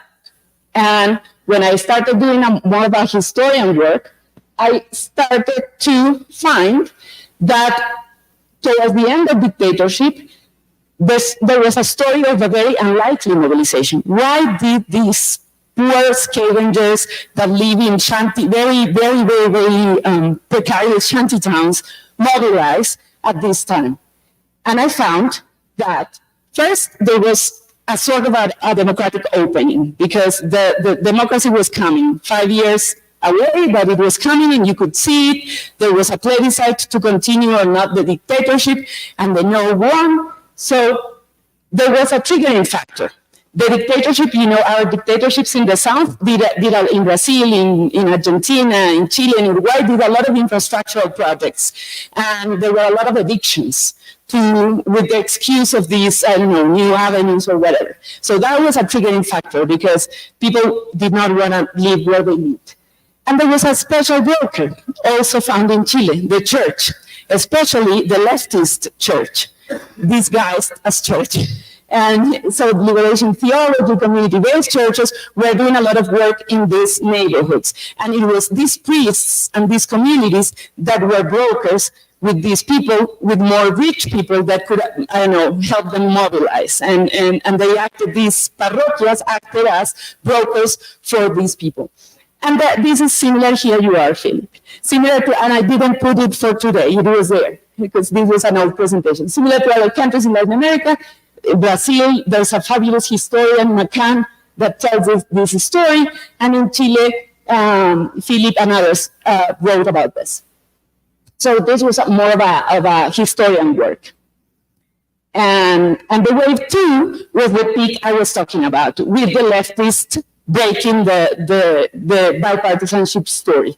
And here, in a summary, the moment was the second democratic election, the triggering factor was the electoral competition, and the broker were political parties now. The church was not important anymore in these neighborhoods, but political parties were important in the neighborhood as brokers between squatters and the state. This was the first land invasion I started to work with. I was not there in 94. I started working with them when I was an undergraduate in 98, 99. But they had this picture. There were anarchists whose parents, this neighborhood is a shame, but this is the tallest little hill, we're proud of it, in Montevideo. There's one little hill, and we call it the hill. And it was an industrial neighborhood, and it has it's very small. It wouldn't be considered a hill in Colombia. But it's where all the meat packers were, all the frigoríficos, all the industry of meat was there during the early 20th century, and it became completely depressed in 1960, 1970. So the parents of these kids were workers leftists. Many came from Eastern Europe, the grandparents, and all the streets in that neighborhood that called Poland, I don't know, Estonia, whatever, Egypt. It was a very international, industrial, working class community, but now here the kids of this neighborhood didn't have a job. So they started to occupy, and they organized in soup kitchens or whatever.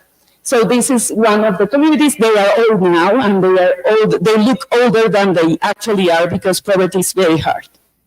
But they are still there. That I can. The only thing I'm gonna say here, the battery is going down. Maybe we need to plug it. But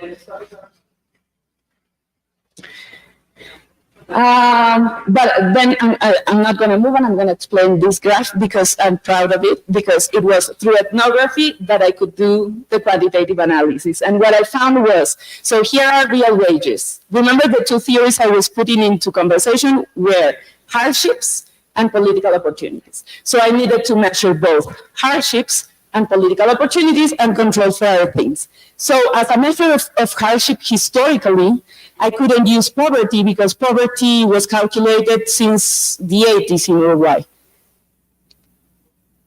No.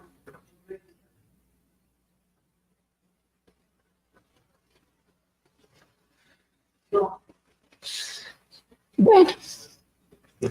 Vamos a ver qué pasa.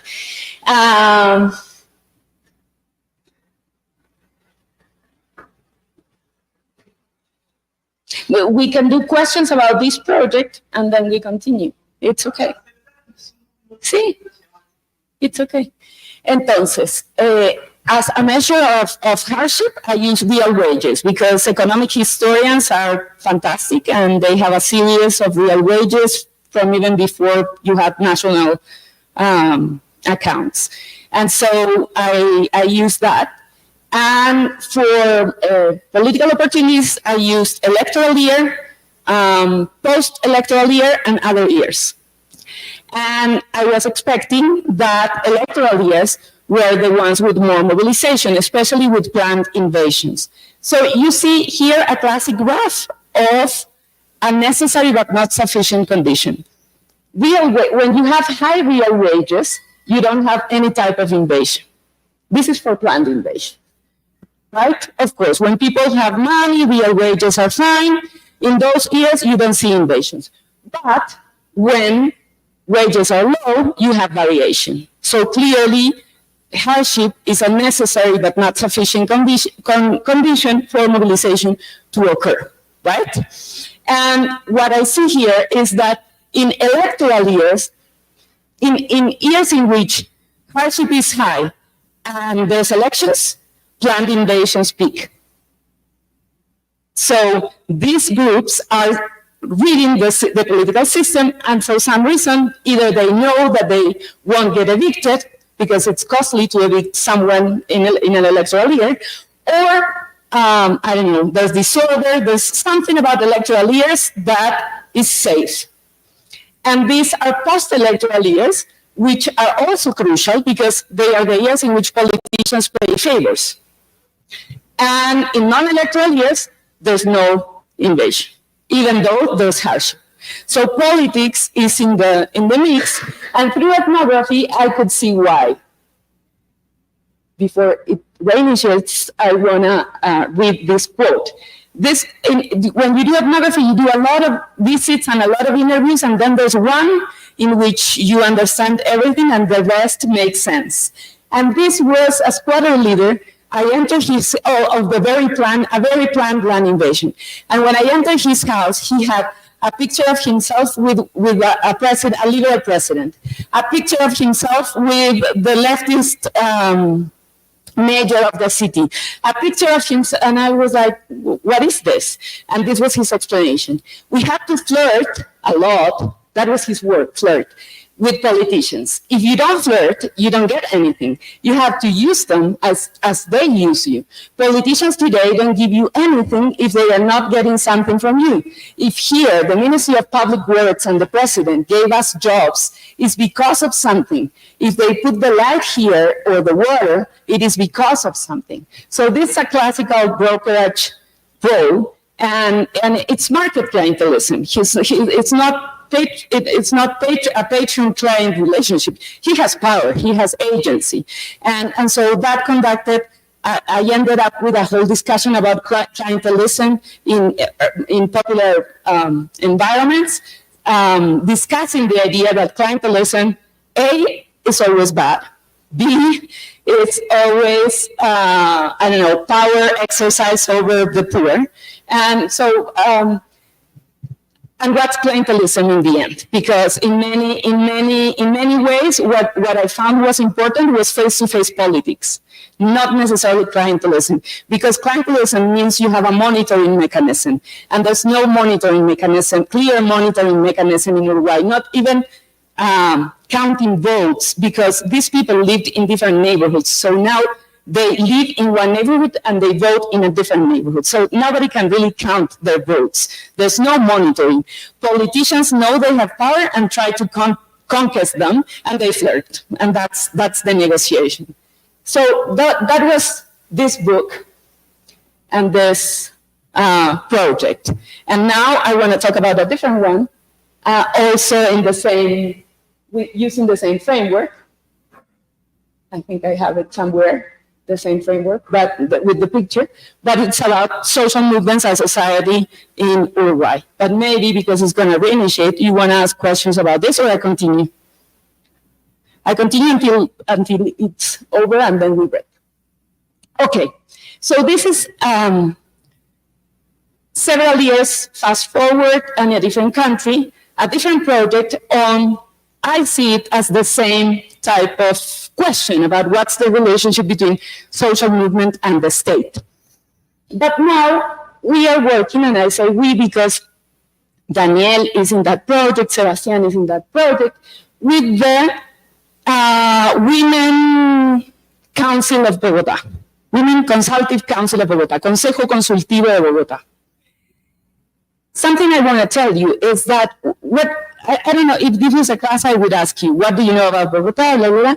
But we don't know, people don't know about the amount of participatory, institutionalized citizenship instances that there are in Bogotá.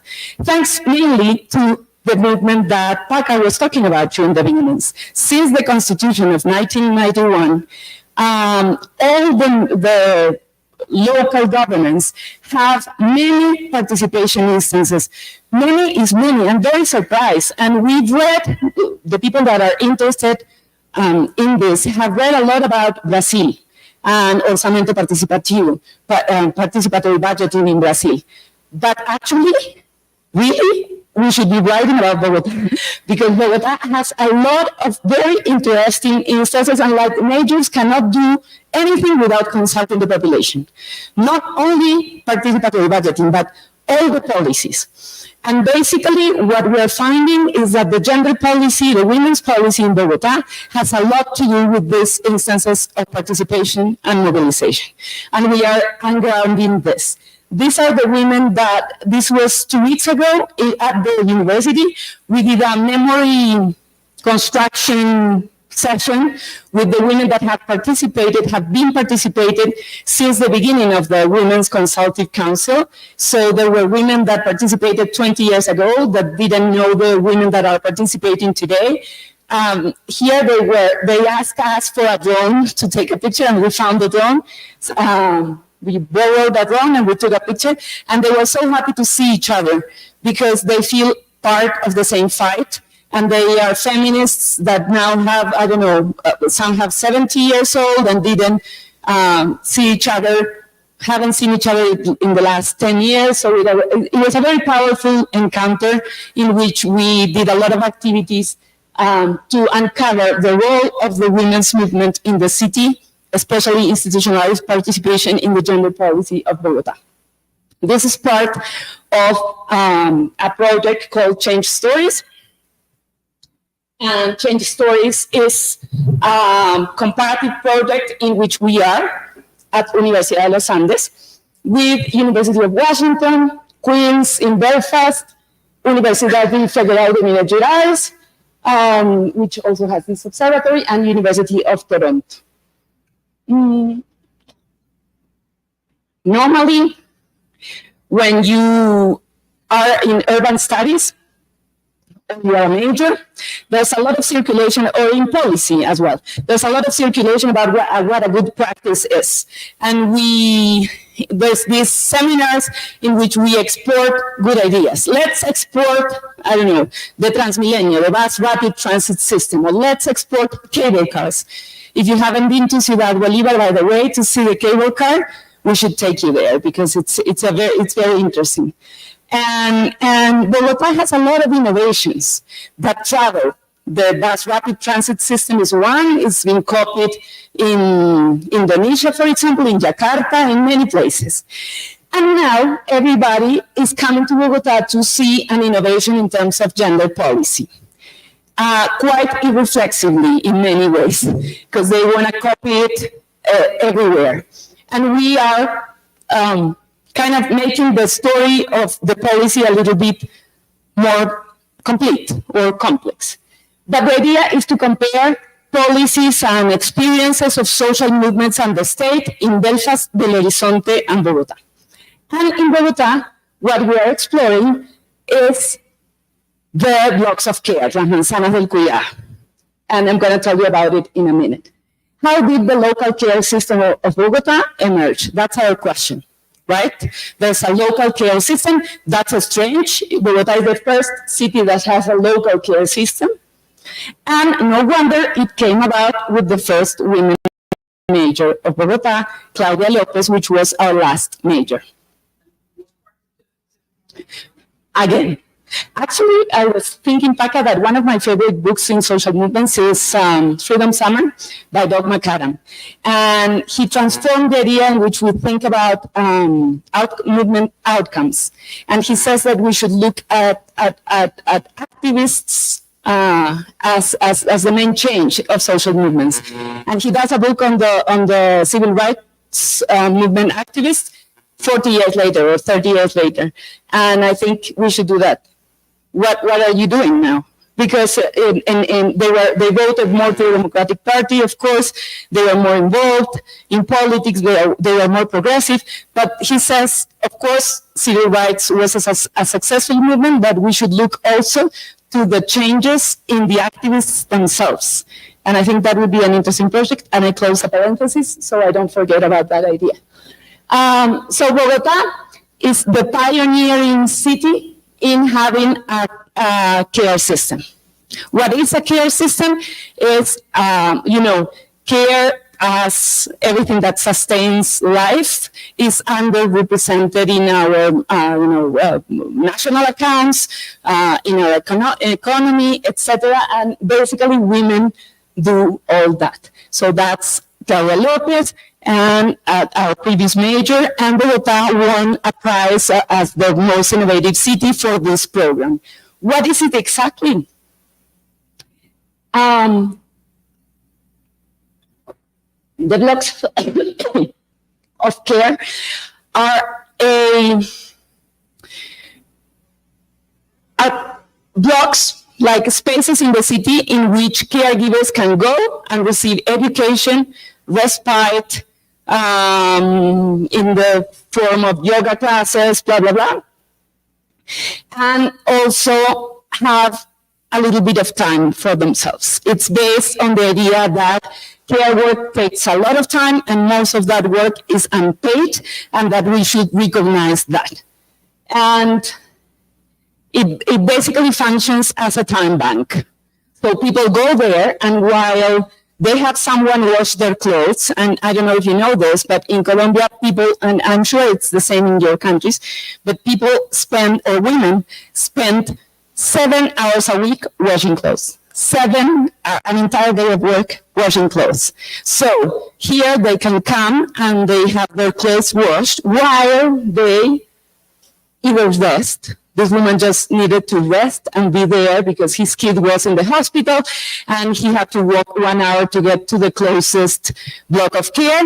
And he just left her clothes there and chatted with the fantastic street bureaucrat there and just had a time for herself. But sometimes they do gym classes.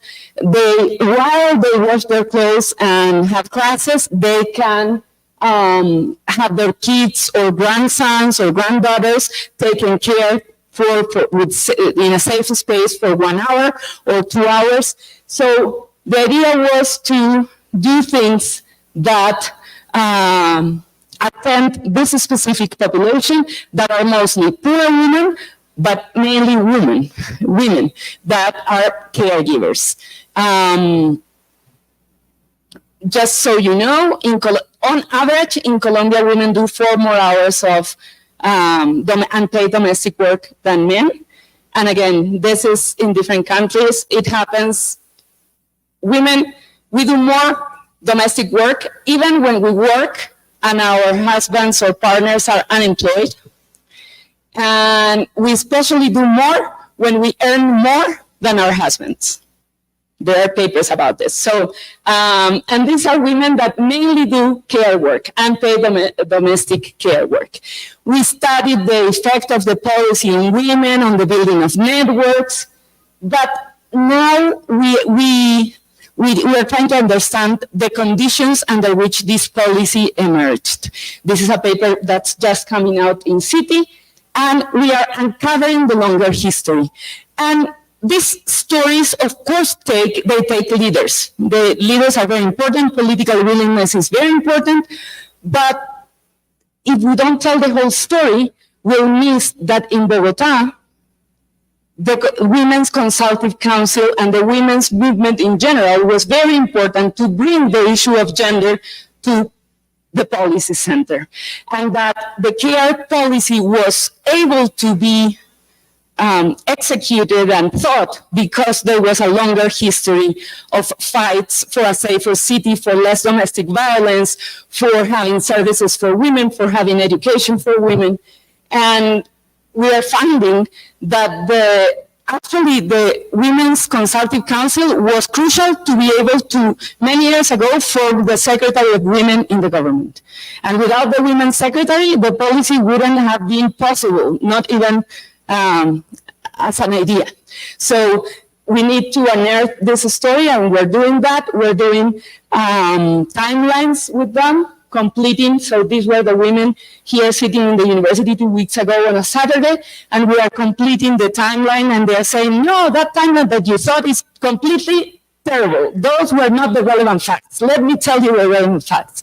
And they are telling us the relevant facts for them. The day, I don't know, Petro, the president, for example, didn't come. No wonder. He never comes in time. And so they were there 10 years ago, and he didn't come. He was a major then. And so, and he sent someone else, I don't know, a poor man that had to face these very angry women, and they stepped up and they walked away. And they were and they brought the video. They were like, we hate to be, I don't know how to say, dejarnos plantadas in English, but we hate that you don't come. And they made a statement about that. That was an important fact, or the important fact was whatever. And they are completing this with us, and we're going to do this as, I don't know, we're interviewing all these women, taking their time away. So we're doing this to give away something, this history of the Consultative Council. We're going to do a web page and a video and whatever of their history so they can keep it and show the citizenship that it's mainly because of them that now they can go and finish their education in flexible education in their closest block of care. So that's a product about civil society and the state again. Fighting urban inequalities, in this case, not intersectionally, not only poverty, but also gender inequalities. And it's about the political opportunities, because they were fighting for this for a long time, but it was only with the first leftist major, Lucha Garzón, and then with Claudia Lopez, the first women's major, that they were able to advance their claims. And of course, it's about civil society and state relationships in a very institutionalized way. Again, they meet every month, so ASEAN's been for 8 hours, that's the amount of the meeting, and they meet with the local majors and with the major, and they do a lot of clear militant work in the city for the city to be accountable for women. And we are telling that story. It didn't reinitiate in the end. And something I want to finish with this project is this idea of political opportunities again and brokerage again. Brokerage is a very important mechanism, as McAdam, Tilly, and Taro say in the last book together, Dynamics of Contention, which is for me one of the Bibles of this type of research that you're doing, guys. Of course, it has many problems, many things uncovered, but still, I think it's a great summary of what we should look at. And brokerage is one of the mechanisms that social movements need to have success.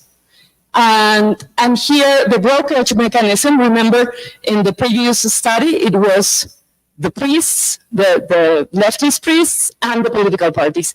And here, it's an oiled and institutionalized mechanism, which is this participatory institution, but it's also two things that, Philip said that participation and institutionalized participation, not only voting, was crucial for democracy. But what we're finding is that it takes more than to have that institutionalized instance.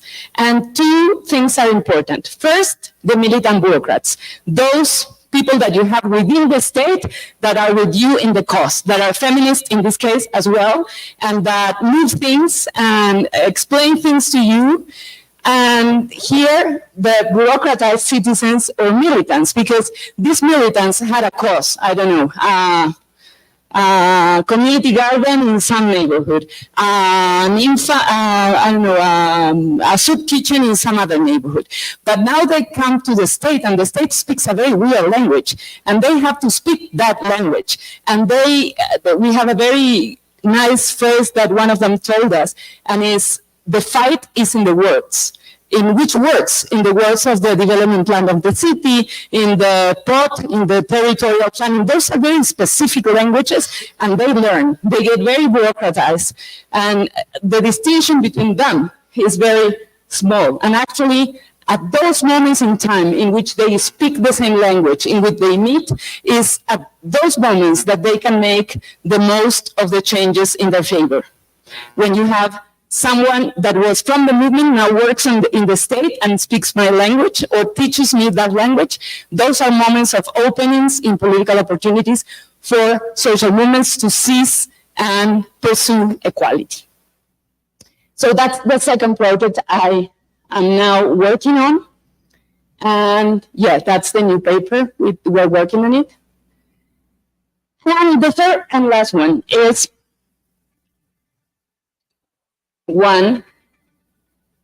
time to finish, is one I'm working with community organizations in Bogota that do care work in an ample sense. So it's a project with Acción Pública, a foundation, Universidad de los Andes, with funding from the French Development Agency. So we're looking at community organizations in Bogota and their relation to the state again. And as the title of my presentation said, some are against the state. I don't know, when abortion was not legal, organizations fighting for abortion rights. Beyond the state, like soup kitchens, for the state, we found those too, many actually, because of neoliberalization, the state said, I cannot provide for all these services, the state is corrupt, do it yourself. And we have many organizations in the community that do a lot of public work in the form of soup kitchens, community kindergartens, whatever, especially since the 80s and 90s. And we are asking ourselves if it's possible to work with the state or with some support with the state, from the state, but without disappearing. And I'm going to explain this, the why of this question in a minute. So we have been conducting research on civil society care initiatives in Bogota, and we found many. And this is amazing. I mean, Colombia is a very puzzling country because here leaders keep dying all the time. It was not only during Barco. Here people die, but people organize anyways to survive, to, I don't know. It's amazing how highly risky activism keeps going on in Colombia despite all the violence. That's a conundrum that I leave for you for new books and new dissertations and theses. But we found many underfunded, relying on the work of community, especially community women, that cover many needs, from territorial environmental care to organic gardens, adult care, community libraries, workshops with kids, community memory workshops, We opened a grant. What we said is all the money that the French Development Organization is giving to us, instead of spending it in papers, we're doing that too, but we're going to give a grant to these organizations. We're going to choose 2, and we're going to give them a grant and pretend we are the state. We're playing the state side here, and we're controlling, we are doing a contract, but a contract that is a little bit more looser than the one that they would have with the state. And a lot of organizations applied, and we chose 4 organizations, 2 pilots in Suba, in the north of the city, and 2 pilots in San Cristobal, in the south of the city. This project had a Commons framework because the AFD works with the Commons framework, and actually what we had to find were organizations that look a lot like social movements. It's a different literature, but very similar to the literature on social movements. They had to manage themselves horizontally, have decision-making mechanisms, blah, blah, blah. So these organizations have all that. Actually, they all started as social movements. One of them, the one in Suba, started with the last estallido in 2021. These are just the characteristics of the organizations, and what we're asking ourselves is, under what conditions did they emerge? What about survival? Because we have 2 organizations that have been here for 40 years, and they endured and negotiated with different governments. Have they worked against the state, for the state, beyond the state? And what have the mediations been in those relationships? Political parties, programmatic politics, blah, blah, blah. Churches, blah, blah, blah. We're doing an ethnographic work, but we are also doing surveys with users, and we're going to follow them for 1 year. We're doing a community learning meeting every month in which they share experiences.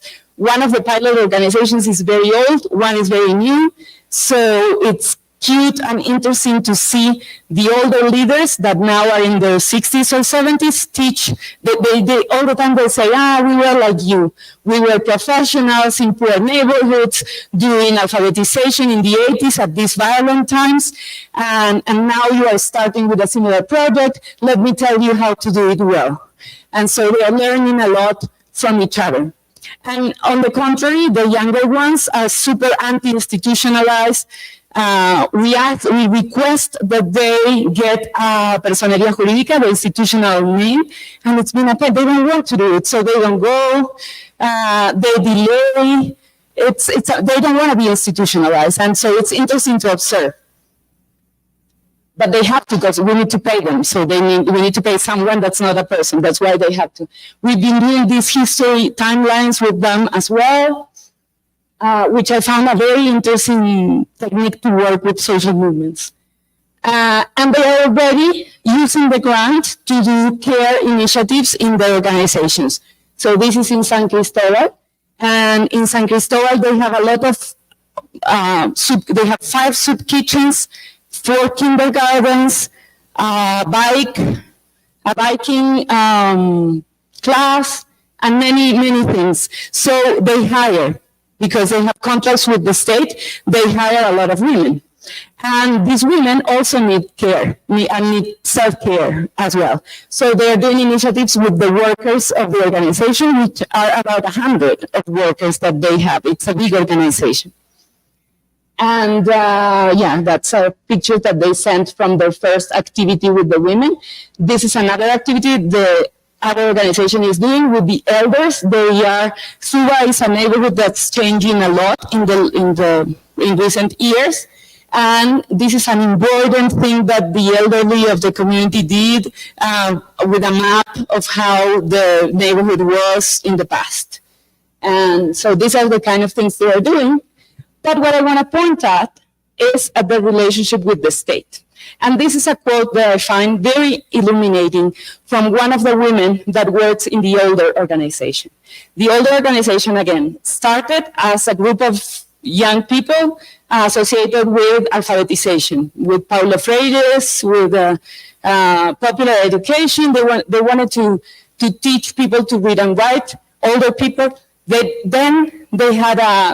Somehow they found the money, and they put a school that lasted for 20 years, and that school had to close because there were too many fellowships and little money. But a lot of people were formed there and now work in the organization with a the school was called the Latin American School. So imagine they were very hippie, very lefty, and they did much more than teach high school. They taught a lot of values, and that's why some of the people now are volunteers in the organization. And then the first mayor of the leftist mayor of the city, Lucho Garzón, came and said, "Hey, we need more kindergartens. We need soup kitchens. Why don't you do it? You do things well here in the locality." So they said, "Okay," and they started to work with the state. But now this became a monster that is against their own ideas of what a social movement should be. And this is how she reflects about it. I'm only going to read you the blue ones. "We are tired of doing all these contracts, but it has also allowed us to sustain the organization." And there are two reflections, one around the institutional life and the other around the community life of these processes. The PASO organization is a good executor for the state. But sometimes we say that it is better that they do not even have money from entities, because sometimes it is so institutionalized, it makes us lose the sense of things a little bit. So we are exploring this tension between constraint. We were there, for example, in the soup kitchens. When we are in a soup kitchen, I have a note I can share about this, a detailed note of what happened that day that I went on a Tuesday to the soup kitchen. It was a Tuesday in which the soup kitchen was super full because it was it was a holiday, a Monday holiday. So these people didn't eat perhaps since Saturday, and it was Tuesday.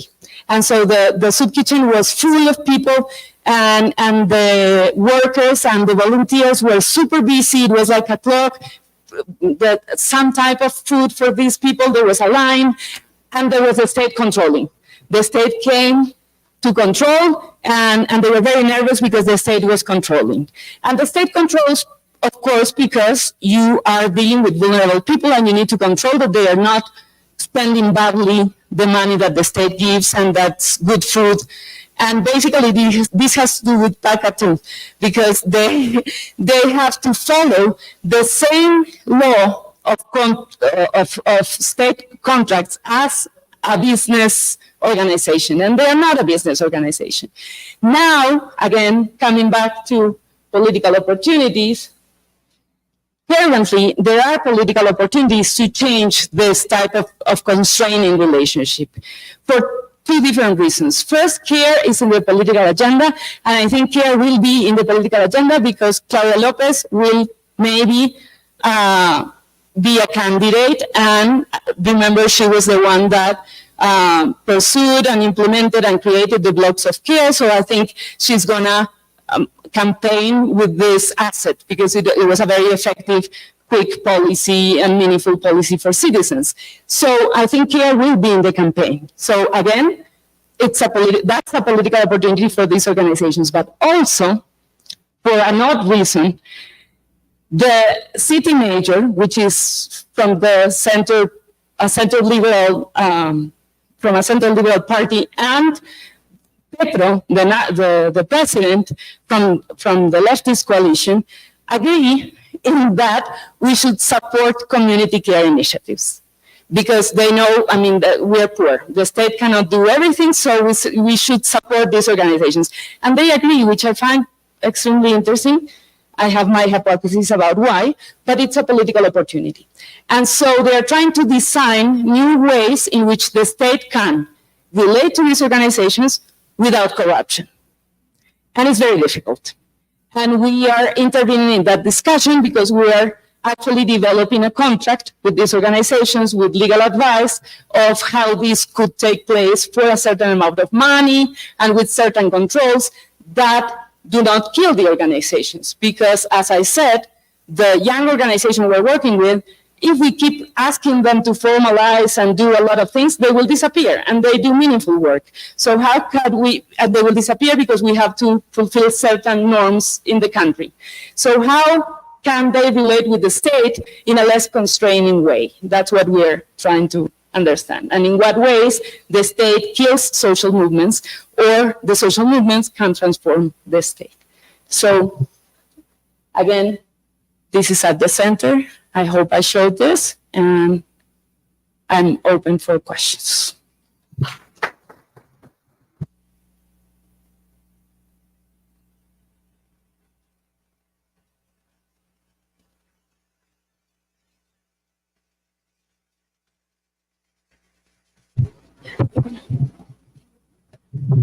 Yeah, thank you very much for your presentation.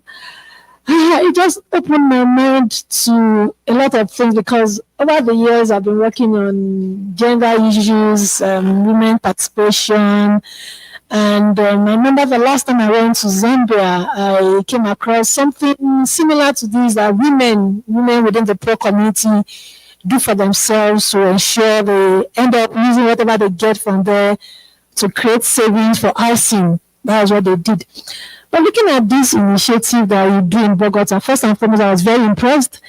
And because because we know that in almost all communities, women tend to be the poorest of the poor.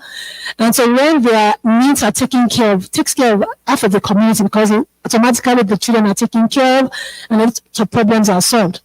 Well, that's coming to my mind. How was this possible without the buy-in from the state? I don't think, is it possible for you to have this kind of care system? Because I've just thought about it, even in Lagos, because lately I work with ACLC in Lagos, and I've not seen this kind of initiative because, yes, I know how difficult it is. I'm a mother, and I know how difficult it is for Lagos State with where Lagos is very difficult for women.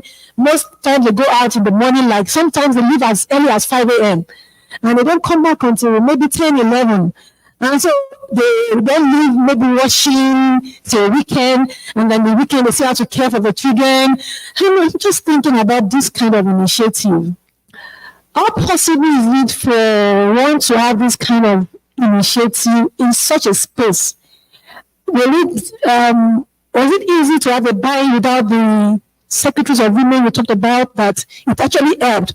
Because in our society, we have very few women in politics, even in representative, legislative, executive, maybe like 3-5%. So it's basically filled with men. Would this kind of initiative be possible in such a society where it's only men who are on board taking in governance position? And can there be can this be replicated? Can this idea, I would like to actually visit before I leave. First and foremost, I'm interested in visiting this place, and maybe if it's possible for me to also, because I'm just thinking about this, because for me, all my years, I've been working on women. And so seeing this is really interesting for me. I'm thinking, how possible is it for one to be able to sell this to the society where I'm coming from, even if in my own local society where I work, because it's the university environment where I live, or even the larger society, Lagos, because I know Lagos government is easy to talk to them because they're kind of open-minded. So, but that's one of the questions: how possible is it to have this kind of thing replicated in society where I know women actually need this because of what they go through? Because in places where you don't, Monday to Friday they can't wash, and on weekends, and they are overwhelmed with nowhere. Because I know, even my own personal experience, getting the place to just sit down and talk to somebody without having to go to the stress of you being the one washing, and somebody can have sports, you can have other activities. It's so mind blowing, and I'm just thinking, how possible is it for us to replicate this in somewhere else? And well done, I'm so impressed. Thank you. Okay.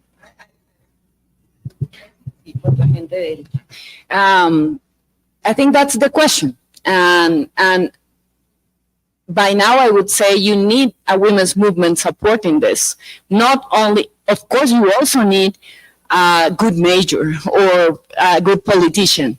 But you need a movement to sustain this, and a movement outside the state and a movement in the state. You need these bureaucrats that make this happen because they believe in women's rights. So the women's movement needs to penetrate the state. Otherwise, it won't happen. But this is a good moment for it because you have international agencies in favor, giving money. So that's also a political opportunity. But it's not, I think it's not enough to go and open a block of care out of the blue. You need to sustain it. And it's not only infrastructure, it's social infrastructure, and social movements are a big part of that social infrastructure.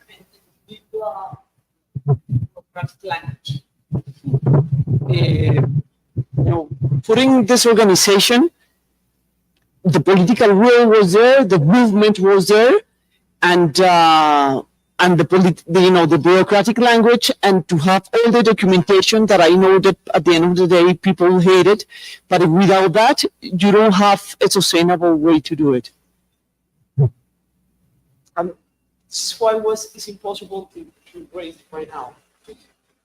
Great. Thank you so much. Really an interesting presentation. Just 3 quick questions. You talked about the social movements as fighters for equality, but they may produce inequality. Because usually where we come from, we usually highly talk about, social movements, but sometimes we don't look at the other side. So would you mind to just explain how maybe social movements sometimes may produce inequality, even if they fight for equality? Then I like the concept of institutionalized participation. Maybe it links to the question to say, how do you build that and sustain institutionalized participation? And then the last one, I like the question of against the state, for the state, beyond the state. These 3 views, are they completely different? Is there a way in which, although they are different, but yes, they have certain common perceptions of the state, or they are completely different in terms of their perception of the state? And this one, beyond the state, what is the vision beyond the state? Well, yeah, I think, yeah. Thank you for all the questions, but the first question is important. And let me start with my case and then go broader. With my case, squatter settlements in Uruguay, the first case. At the same time that they fought for the right to live, the right to have a house, a home, they generated more social segregation. And we need to acknowledge that.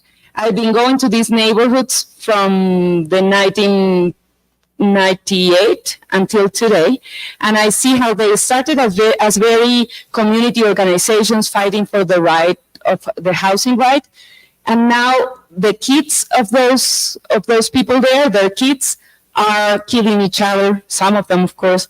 Drugs have entered the neighborhoods. Narco groups are controlling the neighborhoods. The evangelical churches and the narco neighborhoods are the evangelical church is a way to fight that culture. But again, there are a lot of tensions. So they became ghettos, not because they wanted, but it was the unintended consequence of fighting for housing rights.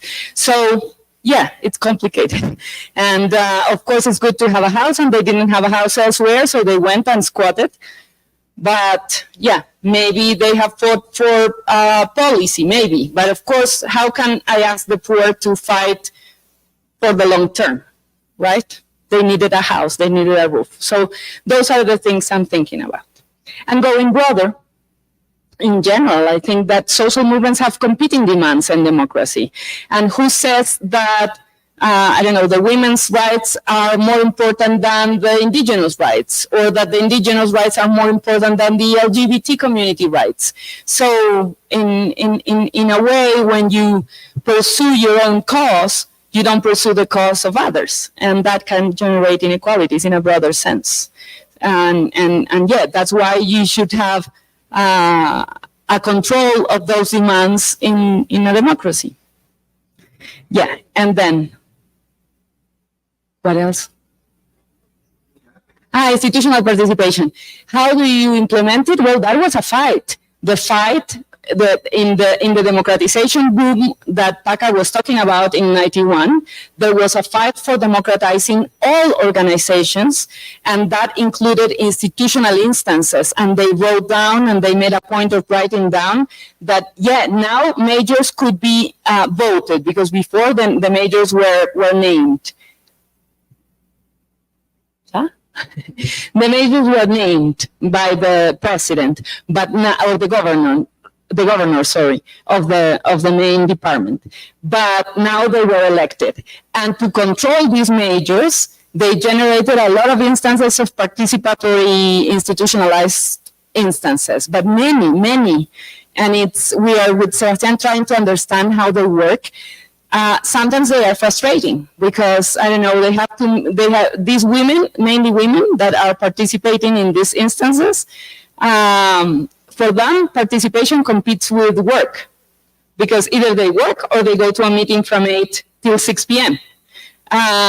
So you have to be very committed to keep participating in those instances. And it can be frustrating because sometimes they go and the government doesn't listen and they get frustrated. So institutional participation is a two-sided sword in many ways, but it's better to have it than don't have it, for sure. And the third one?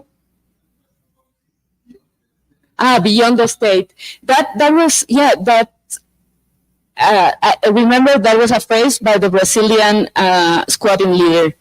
And they just came through Bolsonaro. So their movement was part of the PT movement that took Lula to power in 2002.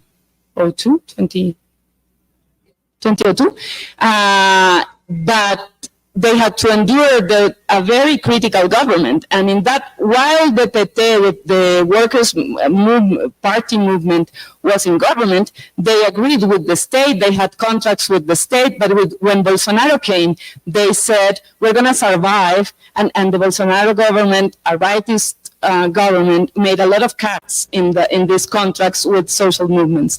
And they said, we're going to keep our people. What they do mainly is squatting. And also, they have a food security plan in Belo Horizonte that's very interesting. They have community gardens and they have community kitchens. And actually, they were able to survive the pandemic with the rightist government feeding everyone. And no one died of hunger in their neighborhoods because they survived beyond the state. So what's what they mean? That when the state is not delivering, when the state is anti-democratic, we are doing the work. So they go beyond the state.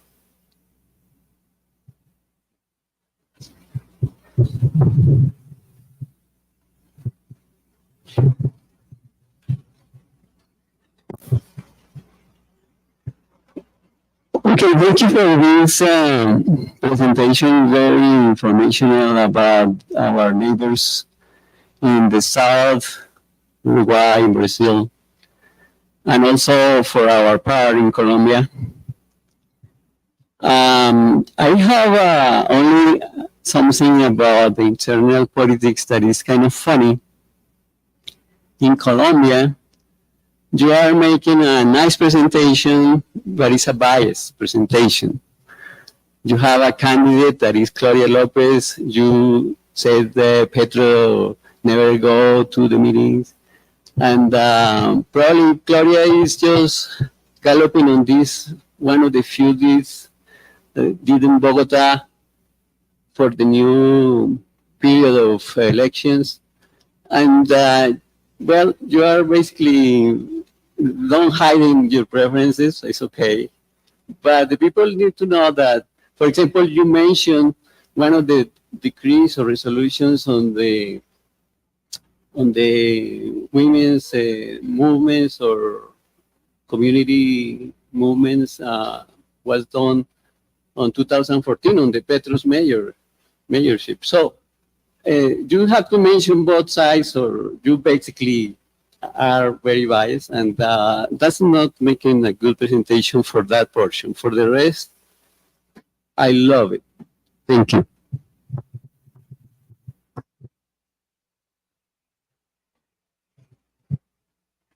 Thank you for the point. And actually, if you got that, I didn't explain myself correctly, because actually the main major for these women was Lucho Garzón, the one that actually they felt that was closest to the movement. Actually, what we're doing is in the project saying Claudia Lopez did this, but actually it was not her. It was the women's movement in combination with this government at this particular moment. And because they had the Secretary of Women that they had since the Petro government, local government. So it was a progressive movement of the city because of the social movement and because of different majors, and not the creation of only one major. Actually, we're taking, if we are doing something in that project, is taking Claudia outside of the main character place and putting the women's and the history of majors in the picture. We believe we need much more than one progressive major in any case to make political changes, and that's the idea we want to pursue, and that we need to look at social movements in all the cities that we're looking at. So sorry for the misunderstanding. It was not the idea. Question. I know that you've heard a lot of women throughout the scope of the project. I wanted to ask you like a couple of things. The first one, what is the main takeaway from learning the experience from the point of view of the social movement? Because we see what you saw as the news article, just giving awards to the mayor of the city because of this very innovative proposal for care economy. But I do believe that there's a lot of information that we're not given. So, and I was with Sebastian when he was like compiling all the information about what they had to say about the care system. So that's one question. The second one is, are they like specific apple care apples that are underutilized, or others that need like more capacity? Like how do we reconcile the idea of perhaps listening to the social movements to implement things that are actually helpful for the people? In terms of, I know that sometimes in bureaucratic spaces we have a lot of requirements that don't make sense for a social movement. When we ask for things printed out or to fill 100 forms, that can, and they mentioned it before, like that can kind of tire out the idea or the notion that working with the state could be long-term helpful. About the first one, and it combines with the answer I gave before. Actually, the Women's Council are very critical of the blocks of care now. They are very happy that they are there, but they are very critical. They say that's not enough because their women are being clients of the state and not real citizens. We want more gender courses or discussions or empowerment in the blocks of care. They need much more than wash their clothes or do yoga classes. They need to fight for their rights. And there's a collision between the social movement and the policy there. And now, currently, they say, yeah, we fought for the blocks of care, but we want more. So that's interesting. In terms of underused, yes, there are some that are more used than others. Currently, there are 22 in the city, and there's going to be 45. And sometimes you go, like the Ciudad Bolívar, for example, one. Sometimes you go and there's nobody, but there's nobody because they come very early when they can or on Saturdays. So, yeah, I don't know about the specific data. I think all are used, and some are more used than others. And the other one? See? Thanks. Really interesting talk. I have a question about the first and second wave. They're in very dramatically different contexts, as you mentioned, and it's really clear what the differences are. So my question is, what difference, if any, did it make in practice? Did you find anything in your research that gave you new insights into the relationship between democracy and social movements, or dictatorships and social movements? Because the contexts potentially were very, very dramatically different, and yet a very similar phenomenon took place in both time periods.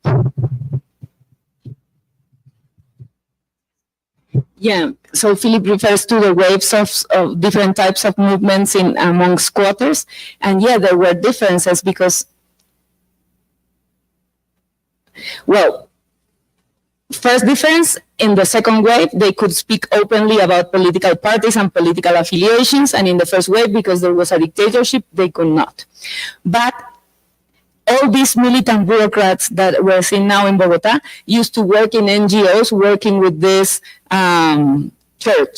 churches or parroquias, parishes, these parishes in the neighborhoods.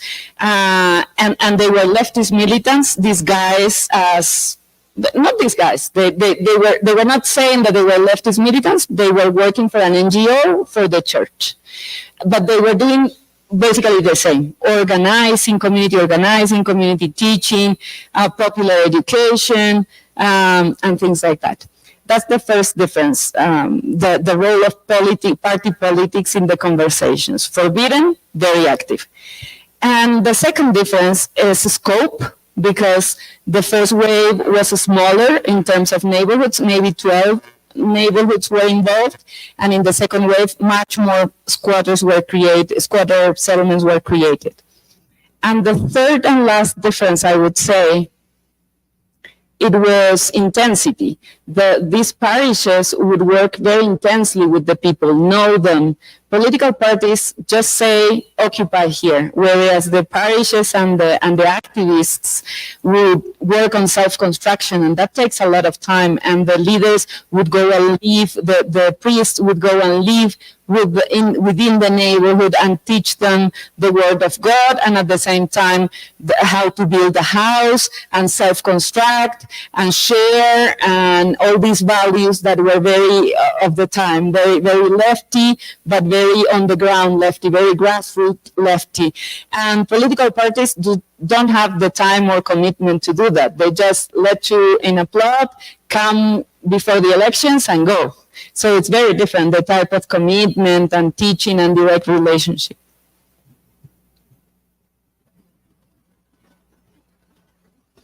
Una más.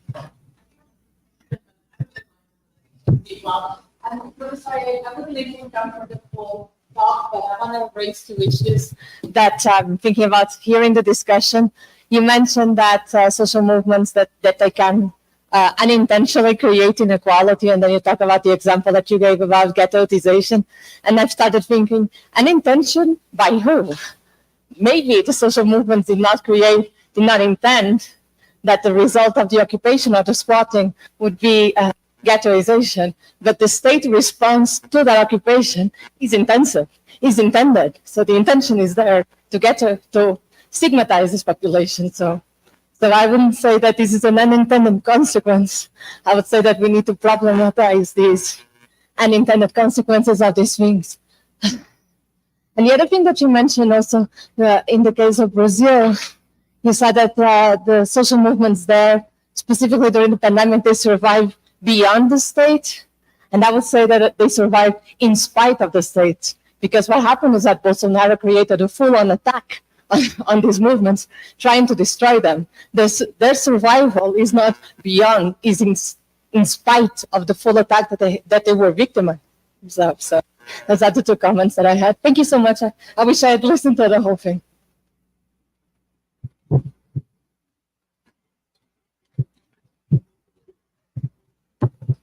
Thank you so much for that fascinating presentation. I have a question regarding, I think you showed a slide where you indicate two conditions for having successful institutional participation. One of them was activist bureaucrats, and the other one was that social movement participants are able to navigate bureaucratic language. So I was wondering whether you have encountered or work on negative cases. So cases where you have very activist bureaucrats, but still a total breakdown of cooperation and coordination with social movements. And I have a particular example in mind. I was able to follow the implementation of participatory budgeting in Kennedy with ethnic communities, with the Black and Indigenous movements, which are very present and strong there. And despite the fact that you had these very engaged, very militant bureaucrats, there was a total breakdown of cooperation with the movements, even though they shared common values or some form of civic culture. And so I wonder whether those negative cases doesn't force us to take into account other variables like the amount of internal strife and competition among social movements, which might complicate cooperation with the state. Totally. And actually, I think things change a lot. Last week, I would say that we were in a moment in which the militant bureaucrats of the state were not talking to the movements, and they were actually thinking in dismay of them, like, these old women always with their fights, and we gave them everything, and now what do they want? But then you see that things change. They're very dynamic these days. It's a relationship, an ongoing relationship. And you see that there are moments of synergy and moments in which they are not talking that much.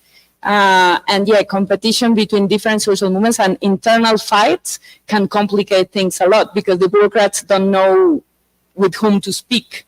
And in that sense, maybe they have the greatest progressive intentions, but they don't match the intentions of the social movements because they are divided. So yeah, for it to work, you have to have united militant bureaucrats and united social movements, and that's difficult. Bueno. Paca, ¿cortamos? ¿Qué hacemos? Sí, ya. ¿Qué es lo que viene? Ah, sí. Ah, yo pensaba que era Lucas. Ah, ok. Listo.